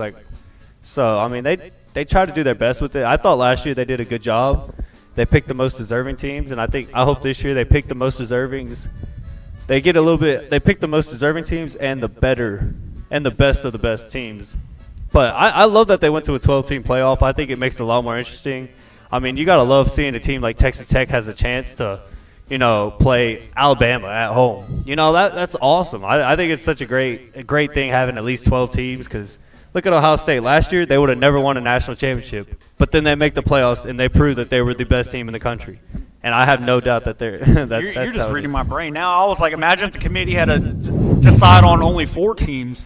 Like, I'm glad they made that change. Because I think there's multiple years where these teams, like a team like Georgia, they lost one game. They didn't make the 4-team playoff. But they probably had one of the best teams in the country. Ohio State had a couple years where they lost one dang game that year and they didn't make the playoffs. But they probably had one of the best teams in the country. I was like, yeah, imagine looking at it like that. The committee would have a hard time now. Like, Yeah. you thought the committee had a hard time now? Imagine only 4 teams. Yeah, trying to pick that out. Oh, yeah, this year would have been crazy. Oh, yeah. But I love the 12-team playoff. I think it gives teams like Ole Miss, you lose a game, you still have a chance. Georgia, they lose a game, they still have a chance to run the table. Oklahoma, they thought they were done after they lost to Texas, and now they have a chance to go win a national championship. So, yeah. But let's go ahead and move on, huh? Let's go ahead. You got a little injury report for us, Kyle? Yeah, I got a little injury report. We got Jeremy Bernard. Yeah, Jeremy Bernard. Yeah, the wide receiver for Bama. It is questionable. I've checked, and it is questionable now for him to play against Auburn tomorrow. He is their leading wide receiver in receiving yards. He seems like their go-to guy, but they have a lot of wide receivers that could probably play but I mean, some great ball. But he is their leading wide receiver with yards. I believe he's a senior, and he's phenomenal. He's a great – they definitely rely on him, and this could definitely be a huge player out for them, very an impact player for Bama. Yes. I mean, if you've watched any Alabama game this year, I mean, I've only even watched a couple, and I can tell you this guy is an absolute dog. He carries that team. He makes big plays in big moments. Absolute playmaker at receiver for Alabama is Jeremy Bernard. Yes. Oh. All right, next one, Kyle. Garrett, next up, you could talk about it all day, right? we got Anthony Hill Jr. He's listed as questionable for tonight's game, coming on at 6:30. Linebacker for Texas, absolute dog, leader of this Texas defense, which is actually, despite having some rough patches throughout the season and a more or less rough year for Texas, he's been his Texas defense has been pretty dominant for most of the year, and he's the leading reason. He didn't play last week, and I think that's why we saw not a great defensive performance from Texas last week against Arkansas. But if he's able to go, this would make a huge difference in this game because he's going to more than likely spy Marcel Reed, make sure to keep him from running all over us. So huge playmaker for Texas in the defense. One of the best defense players in the country, if you ask me. So that'll be a questionable game time decision. Oh, yeah. Big indications. Oh, yeah, Anthony Hill Jr. is a dog. I feel like Texas always finds a linebacker that has really step up. Like, I feel like Texas has always had great linebackers in a way. But, no, this kid's phenomenal. Always going in, blitzing, even dropping back to cover and everything. He's doing a phenomenal job. Hill's a huge part of this defense, huge leader, I feel like, for this defense. We definitely need him. But it's just he needs to stay healthy, really. And he's questionable for sure, but who knows if he comes and suits out or not. But we'll see once it's game time, really. Yeah. But, yeah, he is their leading tackler.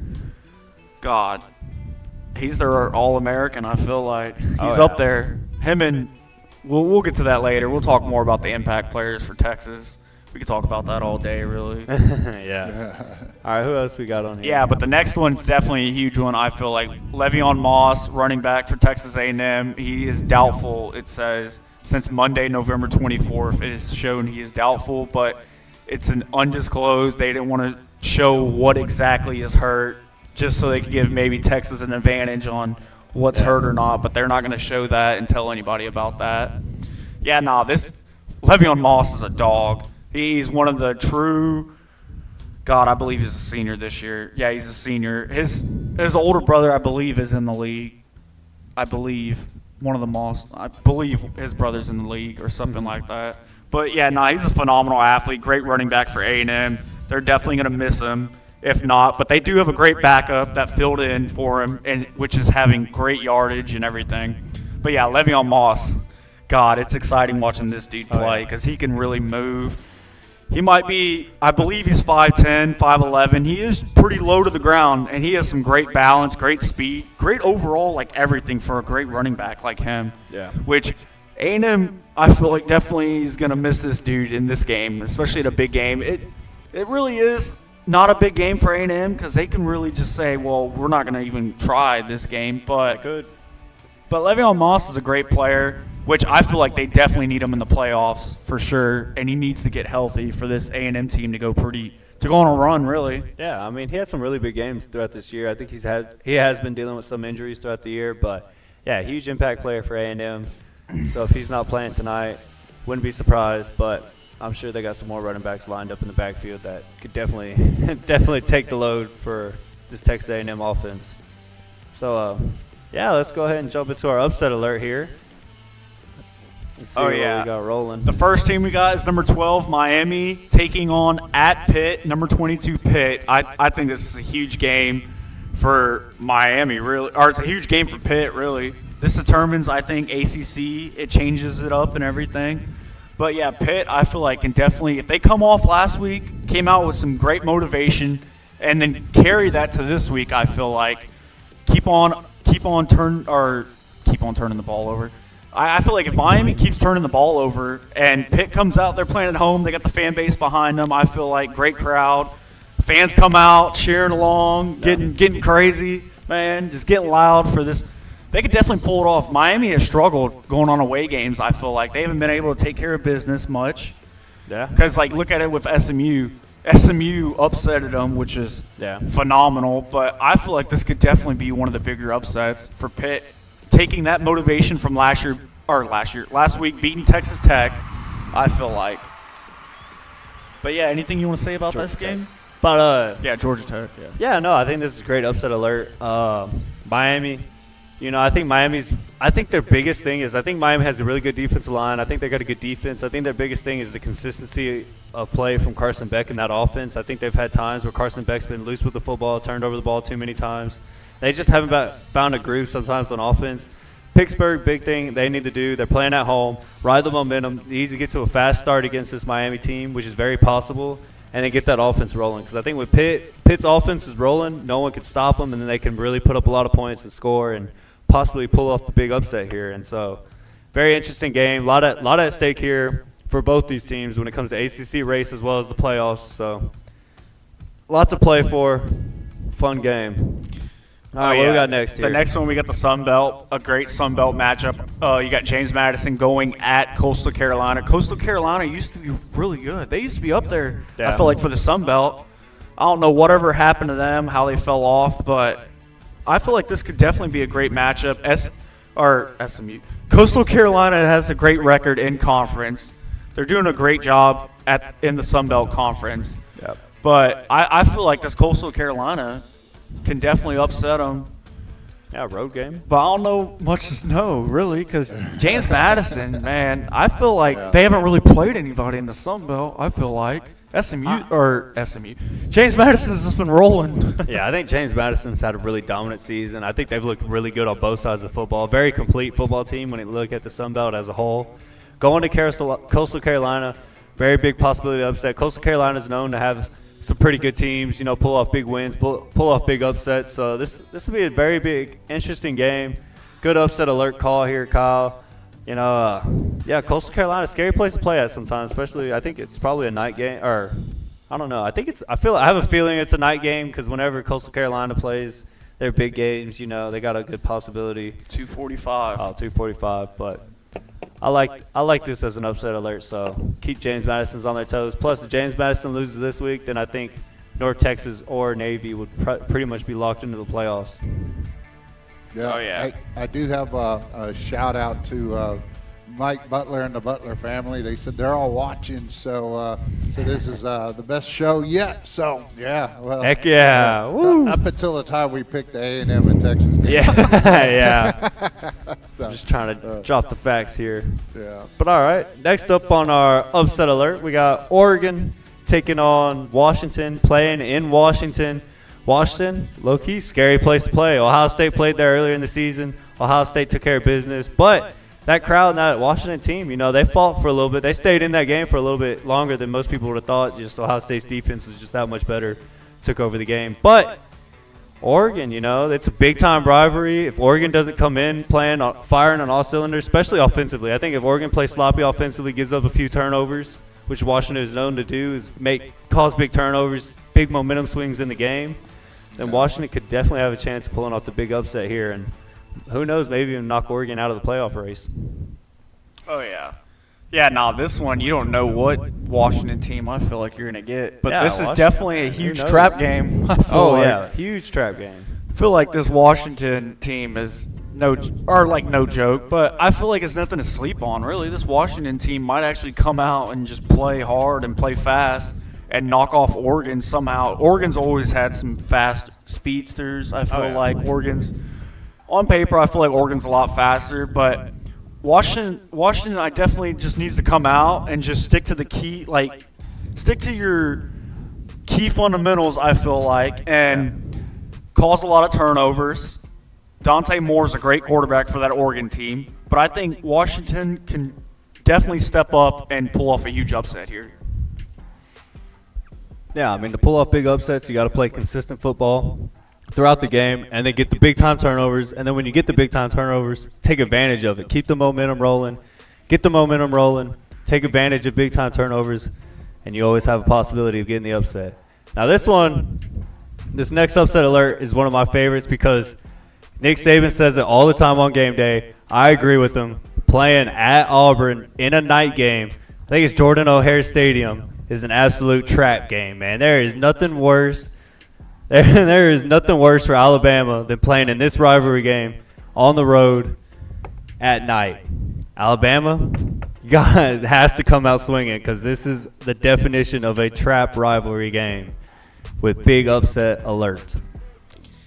Yeah, now looking at it right now, I feel like Auburn. If you look at the record on the screen, it might not look too hot, too good, but I feel like Auburn has been in some close matchups this year. Yeah, they've had a lot of close games. And it's just like none of them have gone their favor, which I think they're due. I think they're due for a huge upset and a huge win for this program. I feel like I believe they're the Warhawks or what's their mascot? The War Eagles. Yeah, I feel like they're definitely Yep. going to pull off a huge I believe they could pull off a huge upset here. Alabama got knocked off of their hot streak that they've been on for a while, but God, it's just how's Alabama going to bounce back and roll into their town, really? To go on the road, really. But yeah, this is a scary place to play. I feel like Auburn is one crazy place to play at. Auburn's got one job this year to save their season, and that's to beat Alabama. Yeah, to save a couple. If you beat Alabama, the whole season's a success at this point. Oh, who could ever forget the missed field goal ran back for a Yeah, the touchdown? kick six. That just stands out in my mind as the one of the greatest plays and upsets. Oh yeah, college football history. Yeah, college football history. It was one of the best, and the way it ended. I mean, it could have been. You could name a bunch of upsets, but the way that one ended, that's classic, man. Classic. Oh yeah, for sure. All right. Well, yeah, we had a few other things, before we get to, I guess, the next we go to pick 'em, but we'll talk about a few things in between. Is what I thought we'd do, right? Be getting getting the big games up there and everything like that. So let me put up the games to watch. Oh, this yeah, the week games to Yeah, watch. as Put well, up the games to watch for us.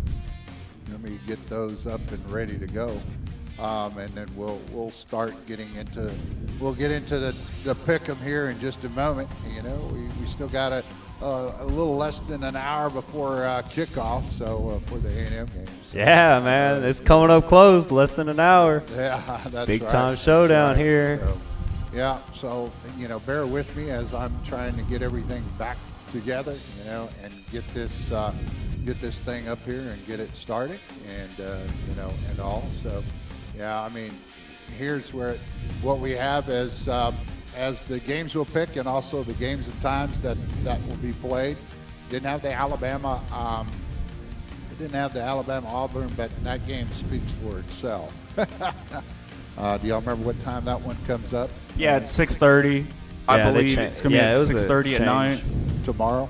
Yes. Yeah. Yeah, that's 6:30 tomorrow, and these are the games to watch.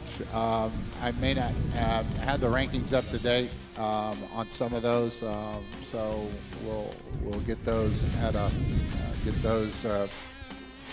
fixed up later. But yeah, those are the games, right? Those are pretty good games. Look at that Oregon-Washington stands out as well. So we'll kind of go from there.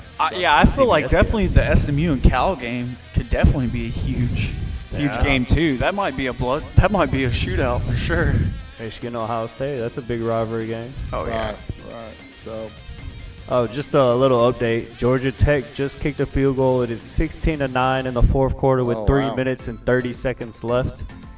So Georgia Tech needs a touchdown to tie it right now in the fourth quarter. It looks like they might need a little bit of a miracle to get that. With only 3.5 minutes left. But I think they have all 3 timeouts. all right. Oh So God, let it me, is. Yeah, so let me get some things set up here. At least they're keeping it close. I feel like. yeah, Georgia definitely. Tech's staying in it. They're keeping it close, but I think their season's pretty much going to be done if Oh, they yeah. lose this game today. Sorry. We'll go back to where we were at. So, yeah, I have some things I have to do to get us back in the picture, I guess. So we'll have to get everything squared away for everybody. And Where's the food at? No, I'm yeah, I'm wait joking. for the food, right? Where's right? Kayla? So, wait for Yeah, where's our guest picker at? Yeah, well, once I get her all set up, but let me. I'm gonna have to get some things done here, and y'all have to go ahead and talk about. A few Okay, yeah, things we while- could go in and while I'm talk waiting. about. Why don't we to go get ahead and some talk things. about the big game that we Yeah, have the that's big game coming of the on week. here in less than an hour. The Texas and Texas A&M game coming on tonight. I believe, like we've kind of already mentioned before, I believe Texas A&M doesn't have to come out and win this game. I don't even think they need to play all that well in this game. I just don't think they don't have anything to play for at this point besides proving a point. Or the only thing Texas A&M has to prove is if they want the first round bye in the playoffs and if they want a chance in the SEC title. But is that more important than saving your starters against this hard-nosed, hard-hitting Texas team that is going to come out firing? Because Texas has no other option. This is the end of their season or not for Texas. If they want some slim chance, then they have to blow the doors out of this A&M team. So, what's your thoughts, Kyle? Yeah, no, we talked about it yesterday. I feel like A&M, in a way, like Marcel Reed's probably really healthy, really not injury prone. But I feel like why risk it then if A&M really, why risk your quarterback getting hurt if you really need him in the playoffs or really need him in the next game? Really, why take the chance? But it is a huge rival game, and it might look great on this A&M resume if they go into Texas to play in a hard stadium, hard place to play, and to really beat Texas really bad would be a huge statement for that program. But what else is there really to they really don't have to win this, like we were just talking about. They really, it's just, I don't know what else to really say about, but Marcel Reed has been doing a phenomenal job taking the reins for this team. He's great on his feet, great Yeah. passing. Owens has definitely stepped up, which is their backup, I believe is their backup running back because Le'Veon Moss is hurt. So Owens has definitely stepped up, filled in that position for him. And Owens has been doing a great job at running back for this A&M team. They got a great wide receiver. God, Conception. I forget how to say it every time. Yeah, Conception, I believe. Yeah, A&M's, this is definitely their main target, I feel like, every game. They always say his last name, and I'm like, what? Because it just throws you off to have a last name like that. Yeah, he's been a phenomenal season, though. That's definitely their go-to guy. He has 829 receiving yards. And then definitely on defense, they got, I believe, is Cash Howell. I believe that's who their defensive end is. He's doing a great job with 11.5 sacks for that A&M defense. And then you got T. York. You got their linebacker with 56 total tackles all season. He's been doing a phenomenal job back there. And then they definitely have some ball hawks back there, I feel like, for A&M. They love picking that ball and interceptions. Yeah. They're really good at it. That defense is really stacked. It's really came around after recruiting. They've had a couple of struggles with recruiting. Now that all the players from when they had that great year of recruiting, really they had that great year in, God, I want to say in 2023, they had a great, Yeah. I feel like it was one of those years. Now all these players are developed, I feel like.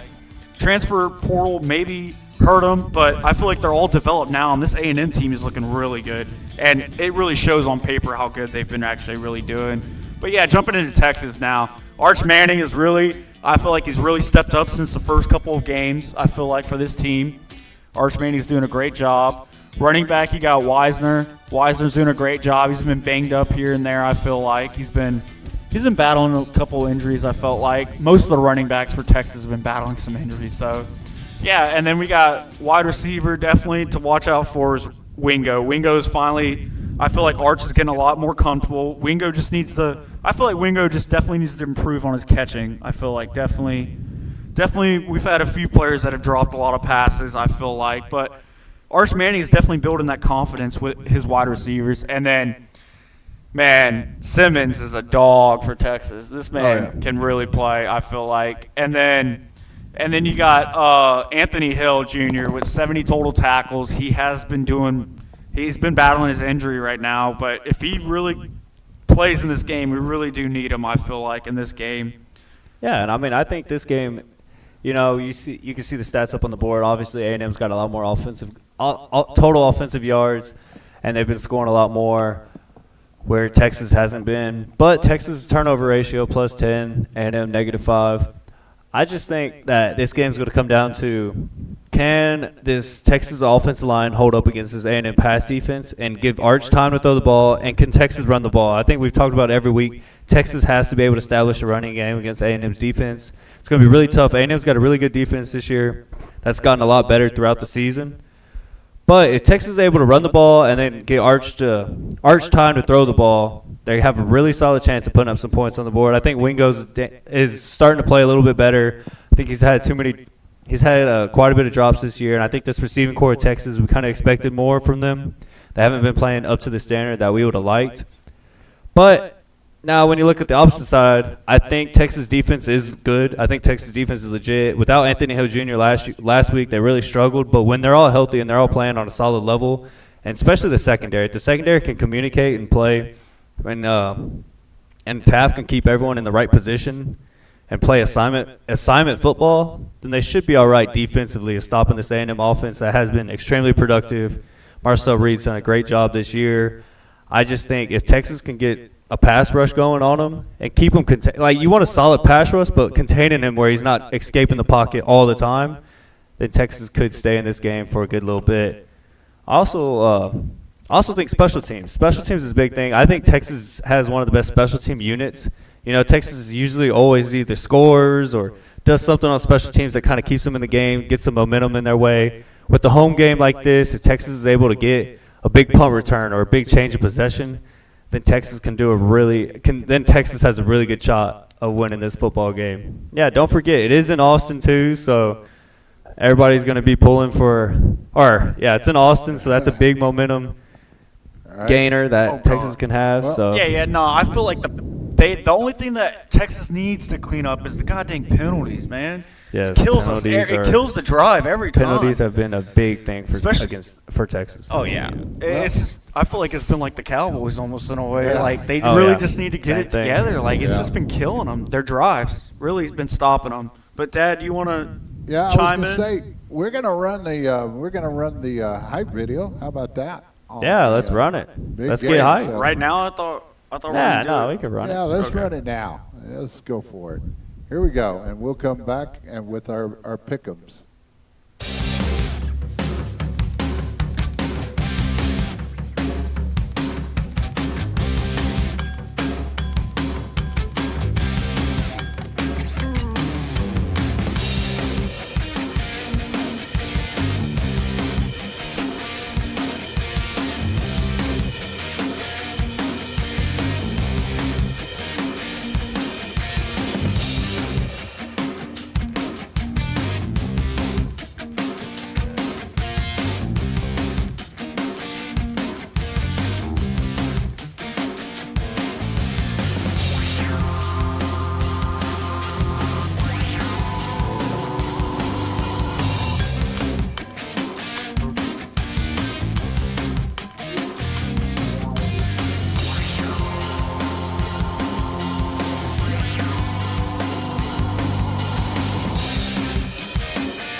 Well, now we're back, and Hey, we have look who it is. We have a guest on our show, a guest speaker. I guess it's no longer the triple D; it's going to be quadruple D. Yeah, we got 4 Kay- Ds going now. Say hi, Kay- Kaylee. Okay, Kaylee, you say hi. Say to everyone? hi. Yeah, you might have to put the mic a little bit closer there. There we go. And we'll turn up our gain here for you. So, all right. So, you know, All right, let's we'll make go our through, picks. but first, you got to show the pick'em record, right? So let's see who leads there. Kaylee's going to be picking for me tonight, and so Yeah, Kaylee, you leading it. Yeah, I got a winning record. yeah, she's got a winning record to start off with. So 73.49. So that's the records right there. And so Well, sometimes some people get lucky. yeah, Sometimes they know the script before we do. Yeah, this Yeah. man knows the freaking college football playoff script or something over there, man. Or something. He's cheating. Yeah, he's killing us. Yeah. Oh, I do some. Oh man, wrong one. Sorry. Sorry. But all right. Yeah, we'll get Kaylee back in here, and we'll get her name up on the board there. Oh wait, That's not her supposed to name. What did it do? Aw. Did it? Wait. Oh, Hey, it changed there you over. go. Kaylee Dieter. Yeah, we'll go over the logo a little bit, but we can live with that, right, Kaylee? Yeah. Go in closer, Kaylee. All right. Yeah, you gotta move a there little you go. closer. A little closer, and we'll get you set up here. All right. So this is the picks that we've got, and so we'll see how this works out. And so, who wants to start this one? Yeah, come on, Kaylee, lead us No, off. I'm no, we can't make the guests go first. I'll go first. I'll go first. Don't worry. Arizona State. High scoring game, I think. I bet it's going to be a high scoring game. Sam Levitt's going to have a great game. Arizona State, tough, rough season than they would have hoped for. I think they should have been a big team that competes for the Big 12 championship. But I like Arizona State at home. Give me the Sun Devils. Shout out to my chiropractic friend that went there. So, yeah, give me Arizona State. Okay, Arizona State. You got it. Really? That's Wow. crazy. Yeah, God, I feel like this is definitely my pick of the week. I feel like I got Arizona going into Arizona State. They're rolling with the momentum from last week. Or God, I don't even know if Arizona won last week, but I definitely have Arizona winning this game in a close battle. They got them right now favored at 2.5, but I got Arizona winning this on a huge road game. All right, Kaylee, what do you got? No. I think Kyle's completely wrong. Always. Good call. No, I think Arizona State has it all the way. Oh, okay. Good pick. Good pick. Horrible pick. Dad, you agree? Yeah, keep me in line there, right? So that would definitely work. Let me see if I can get something fixed over here. I see another. But go ahead, and so that's y'all's picked, right? So Yes, sir. That's what we'll live with right there. Okay. Jumping in the next game, we got We'll get to the next game. Ohio State at Michigan. Or Gary, you can say your team like they usually say it. There No, it is. y'all go ahead. I'll say my The pick. world Yeah. famous. Go ahead, Kyle. Go ahead. Buckeyes. The world famous Ohio State Buckeyes. Go ahead, Kyle. God, in this game, Ohio State has not been able to take down Michigan. But this is Ohio State's year on paper, I feel like. They have the athletes. They have the quarterback, I feel like. They got a great quarterback this year. And their defense is just, you cannot, with this defense is no joke. I feel like the best defense in the country, I feel like. Agreed. I'm a Tech fan, but I don't think Tech can even out with this defense for Ohio State. This Ohio State has some great defensive players that are, I feel like, got some great deals, some great NIL deals for them. But this Michigan team is no joke. I feel like they got some speed, but I got Ohio State winning this game in a very close matchup, very huge, a lot of fights breaking out. I feel like it's going to be a battle. It's going to be a bloodbath, really. All right, Kay.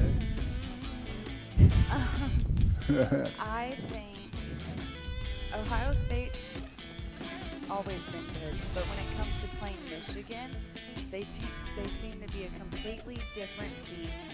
So, but this is a hard one. I think Michigan has got it. What? Oh, terrible Oh, pick. my Terrible goodness. pick. You can sleep who outside. Did you picked Ohio State, right, Kyle? Yeah, that's what I thought. I wanted to make sure I get it up there right. Kaylee, So- that's a horrible pick. Do you not know who the defending Look at the national record. champs are?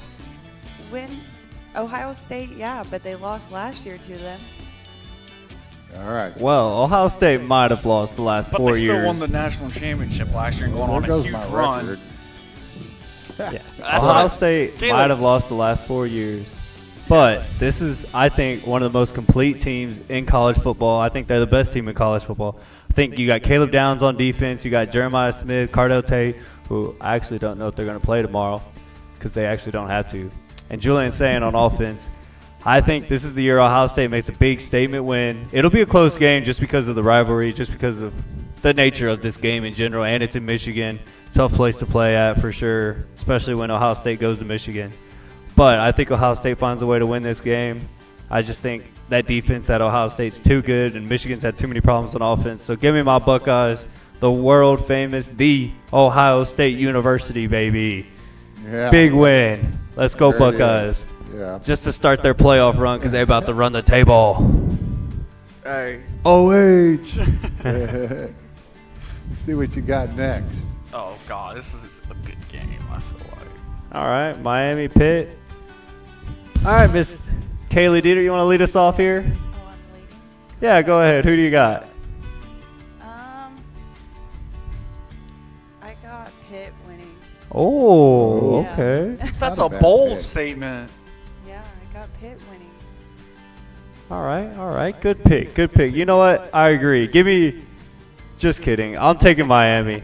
Give me Miami winning. I think Miami beats Pitt, and that makes sure SMU gets in the ACC championship game. That way, SMU can go on and make the playoffs. So, give me Miami. Carson Beck is going to have a good game. They're going to get the win today. God, man, this is such a tough one. I feel like Pitt's moving in with a lot of motivation, and a lot of momentum Yeah. from last week, causing a huge upset with Georgia Tech, proving themselves that they're still in the race, that they're still in the hunt. I feel like, God, man, and I felt like Miami has struggled on the road though. Give me Pitt winning this game in a very close matchup. Give me the Pitt Panthers to win this one. The twins. all right. Interesting. The twins stuck together there.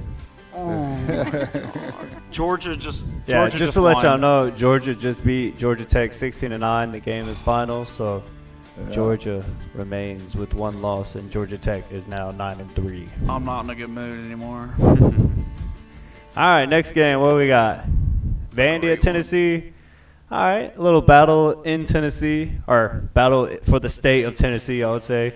Hey, Vandy's good this year. They look legit.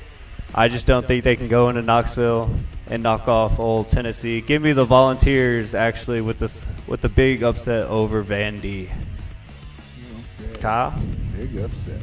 Oh yeah, you got Diego Pavier playing Joey Aguilera. I believe that's his Aguilar. Aguilar is his last name. Yeah, this quarterback's phenomenal. Or both quarterbacks are very good. I feel like they've got great passing yards throughout the whole season. But God,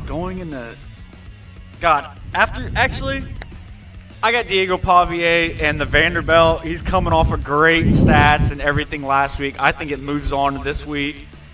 Give me Vanderbilt winning this, but I'm going with Vandy.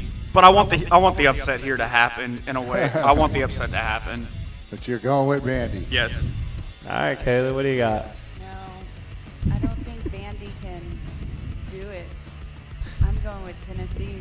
Oh, Going with Garrett. Tennessee. All right. Yeah. Can't stand that gaudy orange, though. Oh, this next game y'all can't stand any Oh of them. man. Oh, yeah. God almighty. I already know who we're all picking. Oh wait, actually, Ooh. I don't want to keep y'all's record. All right. Kayla, why don't you lead us off here? Yeah, go ahead, We'll save Kayla. Kyle for Yeah, the Kaylee, it's your favorite teams. I want LSU to win. I don't know if they could do it, but I'm gonna pick LSU. Oh, okay. That's the boldest statement you've ever okay. That's crazy. No, I agree, Kaylee. I want LSU to win this game, but John Mateer and the Oklahoma offense and the Oklahoma defense have just been playing lights out. LSU's got so many problems. I think as a team overall, coaching issues. They got a lot of issues in the locker room at LSU. I hope they can pull off the upset on the road. God, that would be huge. But I got Oklahoma winning this game overall. But I'm pulling for the Tigers. Go Yeah. Tigers. I'm glad we're talking about it. I can't pick against my team. I got LSU in the pick, but they're not winning this game. They've looked so rough. God, they look horrible. Like, it's just bad. It's bad over there Man, right now. All right. Ooh. They made Arkansas look like awesome. Oh, man. That game was about. Heck, they make Western Kentucky look really good, and you're in the SEC getting phenomenal athletes. I feel like And Yeah. somehow Western Kentucky kept up at a home game at LSU. But God, man. Yeah. All right, what we got next? James Madison at Well- Coastal Carolina. Kyle, lead us off here. Ooh, you JMU want at me to lead you Coastal. off? Yeah, what do you got? I got James Madison winning this game. Sorry to say it, but I don't think it will happen. Coastal Carolina's not. They're good in conference play, but I don't think they're as good as people think they are out to be. Really. Yeah. I got James Madison winning this game in a close one. Wow. You know- James Madison.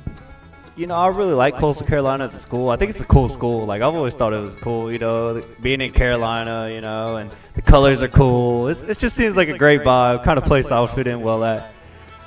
But this James Madison team is looking really good this year. I think they're rolling, you know, on both sides of the football. Very complete team, running through the Sun Belt pretty easily. Yeah, give me JMU with the big win.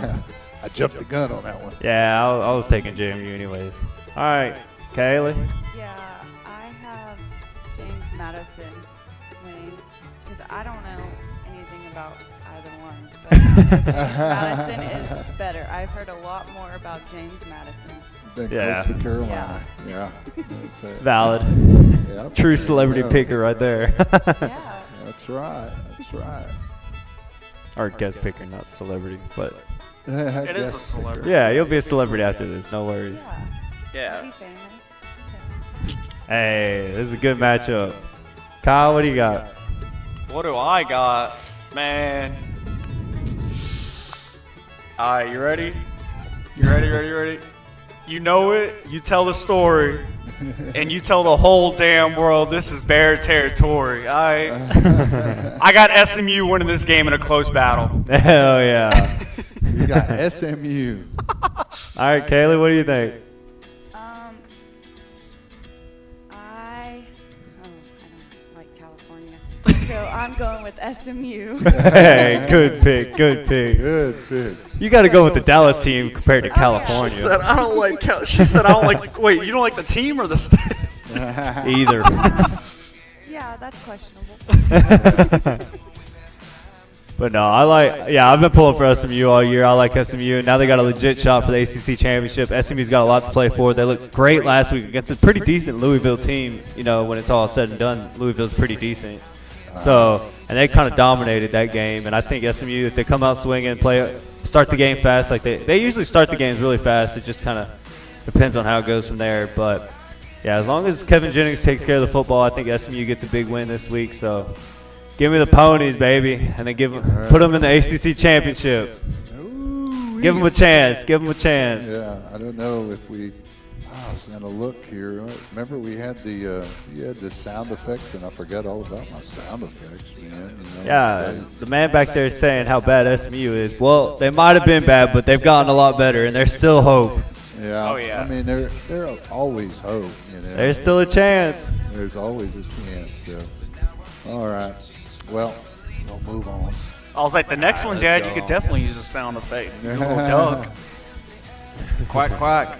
Yeah, where's the little duck out? You had it last week. Yeah, I think I can get it up here. So, You know what? I like this matchup. I think Washington's a tough place to play at on the road. Or tough place to play at. Washington's got a decent football team. I just think Oregon's got too much firepower. Deontay Moore and this Oregon team's dang good football team. They're playing at 2:30 on CBS, which in Washington, that's like 12:30. The Washington fans still be hyped up by that time, no worries. But give me Oregon in a close one. Close matchup. I think it's closer than the spread. Oregon. I get to say it plain out. Oregon's is too fast. They're playing at a tough place to play for sure, but I got Oregon. Hands down. Dante Moore, or I believe it's Dante Moore. Dante Moore is a great quarterback. He's doing a great job with them, I feel like. Good pick. Kaylee? Yeah, I got the Oregon Ducks. I mean, I gotta go with the Ducks. I do have a duck tattoo. That's the only reason. I was like, wait, where are you going with this? Come on now. Quack, quack. Quack, quack. Quack, quacker, quacker, quacker. All right, wait, the big wait. game of the Oh, week. Wait, oh no, wait, it's the wrong one. There we you go. go. All right, we all took Oregon. Okay. We all took Oregon, so Now the game of the I hit the week wrong button. coming man. on here in less than 30 minutes. Oh boy, wait, you got to be kidding me. You know, oh man. Wait, we got to play a little bit of, go ahead. Y'all make your picks and I'll throw some footage up there in a little bit. So, Wait, you want to throw some footage up there? no, it's nothing fancy. It's just something that we did, You got the stadium at least? The stadium, what? I already showed you the stadium. Oh, Didn't you yeah, see it? DKR.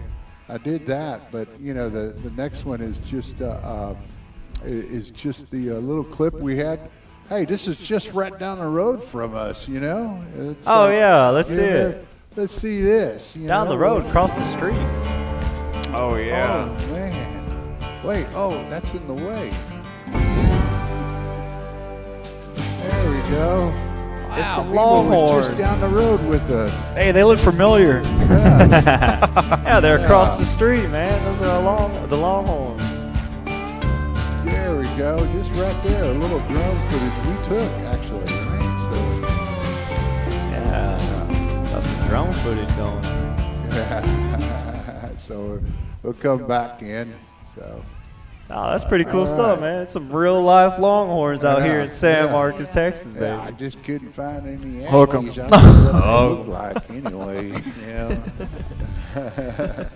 Hey, when you drive by, you can hear those Longhorns say "hook 'em." I'm Yeah. almost positive. The whole time. They don't boo; they just go "hook." And if they lose this game, you're going to hear them crying the next day. I believe it. All right, man. So let's start off with you, Garrett.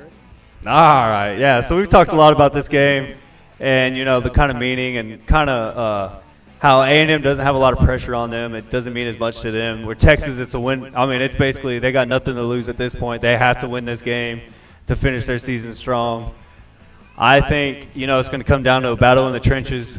It's going to be A&M's offensive line versus Texas defensive line, and then Texas' offensive line versus A&M's defensive line. Who's going to be able to stop the run? Who's going to be able to run the ball? Who's going to be able to give their quarterback time to pass, time to move around in the pocket? I think if Arch Manning has time to throw the ball, we connect on a few deep balls, there's going to be a big-time turnover from Texas. And watch out for Niblick returning a punt. But I got Texas winning in a game-winning field goal. Give me the Longhorns, baby. Hook 'em. Did you say Hook the 'em. Longhorns? Oh man. Hook 'em. All right. Well, let's hear it. What was that?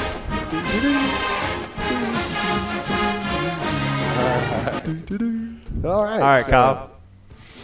God, man. This is going to be a good game, I feel like.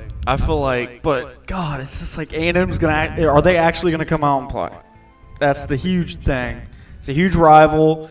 The pranks start, I believe, at the beginning of the week. They prank each other. I believe they still do a tradition like that. But Arch Manning is starting to come around, I feel like. He's starting to get more comfortable with his wide receivers. He's starting to get more comfortable with his running back.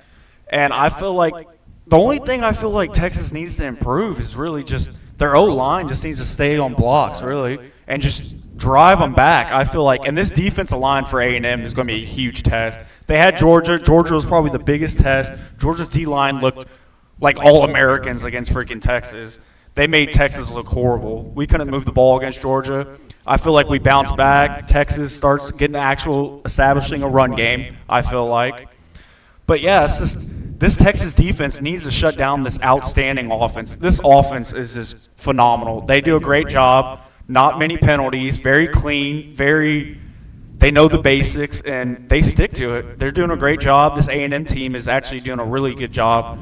And I feel like if you can't beat them, join them. You hop on that bandwagon. But I got Texas pulling off one of the biggest upsets of the season, knocking off A&M from their perfect record or perfect season, I feel like. I got UT winning this game in a close battle.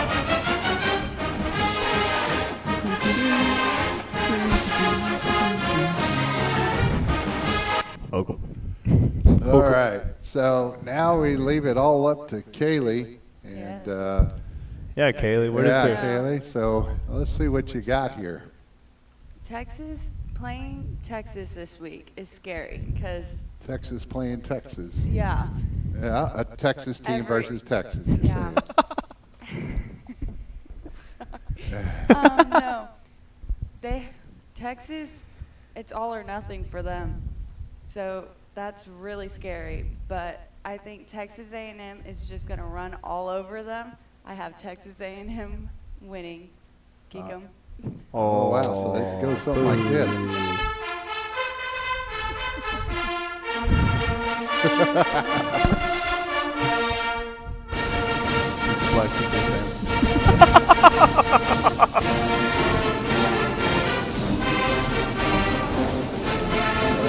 This is the classic fight. It is Like, everybody catchy. knows it. Yeah, it's a catchy.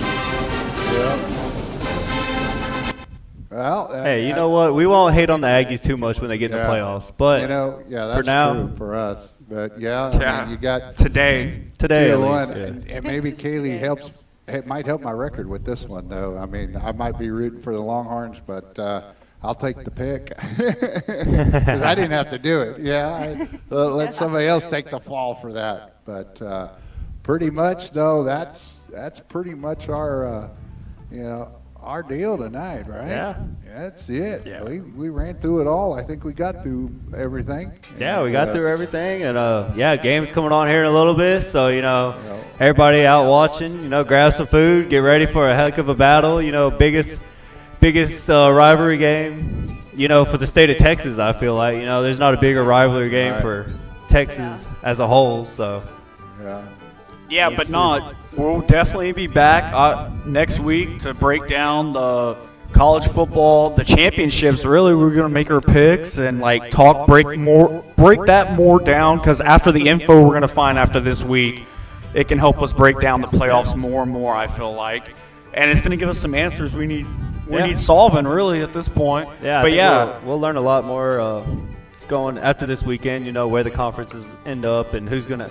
What are the last few spots left in the playoffs, and who's fighting for who and who's going to fill those spots? So, Kaylee, any last words for the fans? Anything last you'd like to say for Triple D Hot Takes? No, all I have to say is we best saw them off. All right, you're good now. Cut her out. Cut her out. We don't need her anymore. Let's see if I could find the button here. What button do we need to push? Oh, there it is. Yeah, there we go. But anyways, make sure to subscribe and like and do all those things. Follow us on Facebook. It's actually Kyle Dietert's Facebook page. So make sure to follow him as he brings us. He puts all the script and stuff together for us. So thank you, Kyle, for getting all that done. Kaylee, thank you for joining us tonight. We really appreciate you coming in and making it the quad D, for tonight. Yeah, And thank y'all for having me. all Yeah. right. oh yeah, that's thank good. you, Kaylee, for coming on the show. We definitely appreciate it. Hey, big shout out to Dad. Thank you for all you do, with the graphics Yeah. and everything. And I just helping wanna- us get set up. Yeah, and I want to thank everybody for tuning in and watching the show and all the support we've been getting and receiving, really. Yeah, and thank y'all so much, really. Yeah. But all right, let's call it a night. All right. Well, we'll Get ready for the game. Yeah, we'll just leave it with Kyle's video. We'll just let it run, and we'll sign off. So, good night. Auf Wiedersehen, mach's gut, and have a wonderful remaining Thanksgiving weekend. And we'll see you hopefully next week sometime on the championship games. Adios, Kyle. All right. See ya.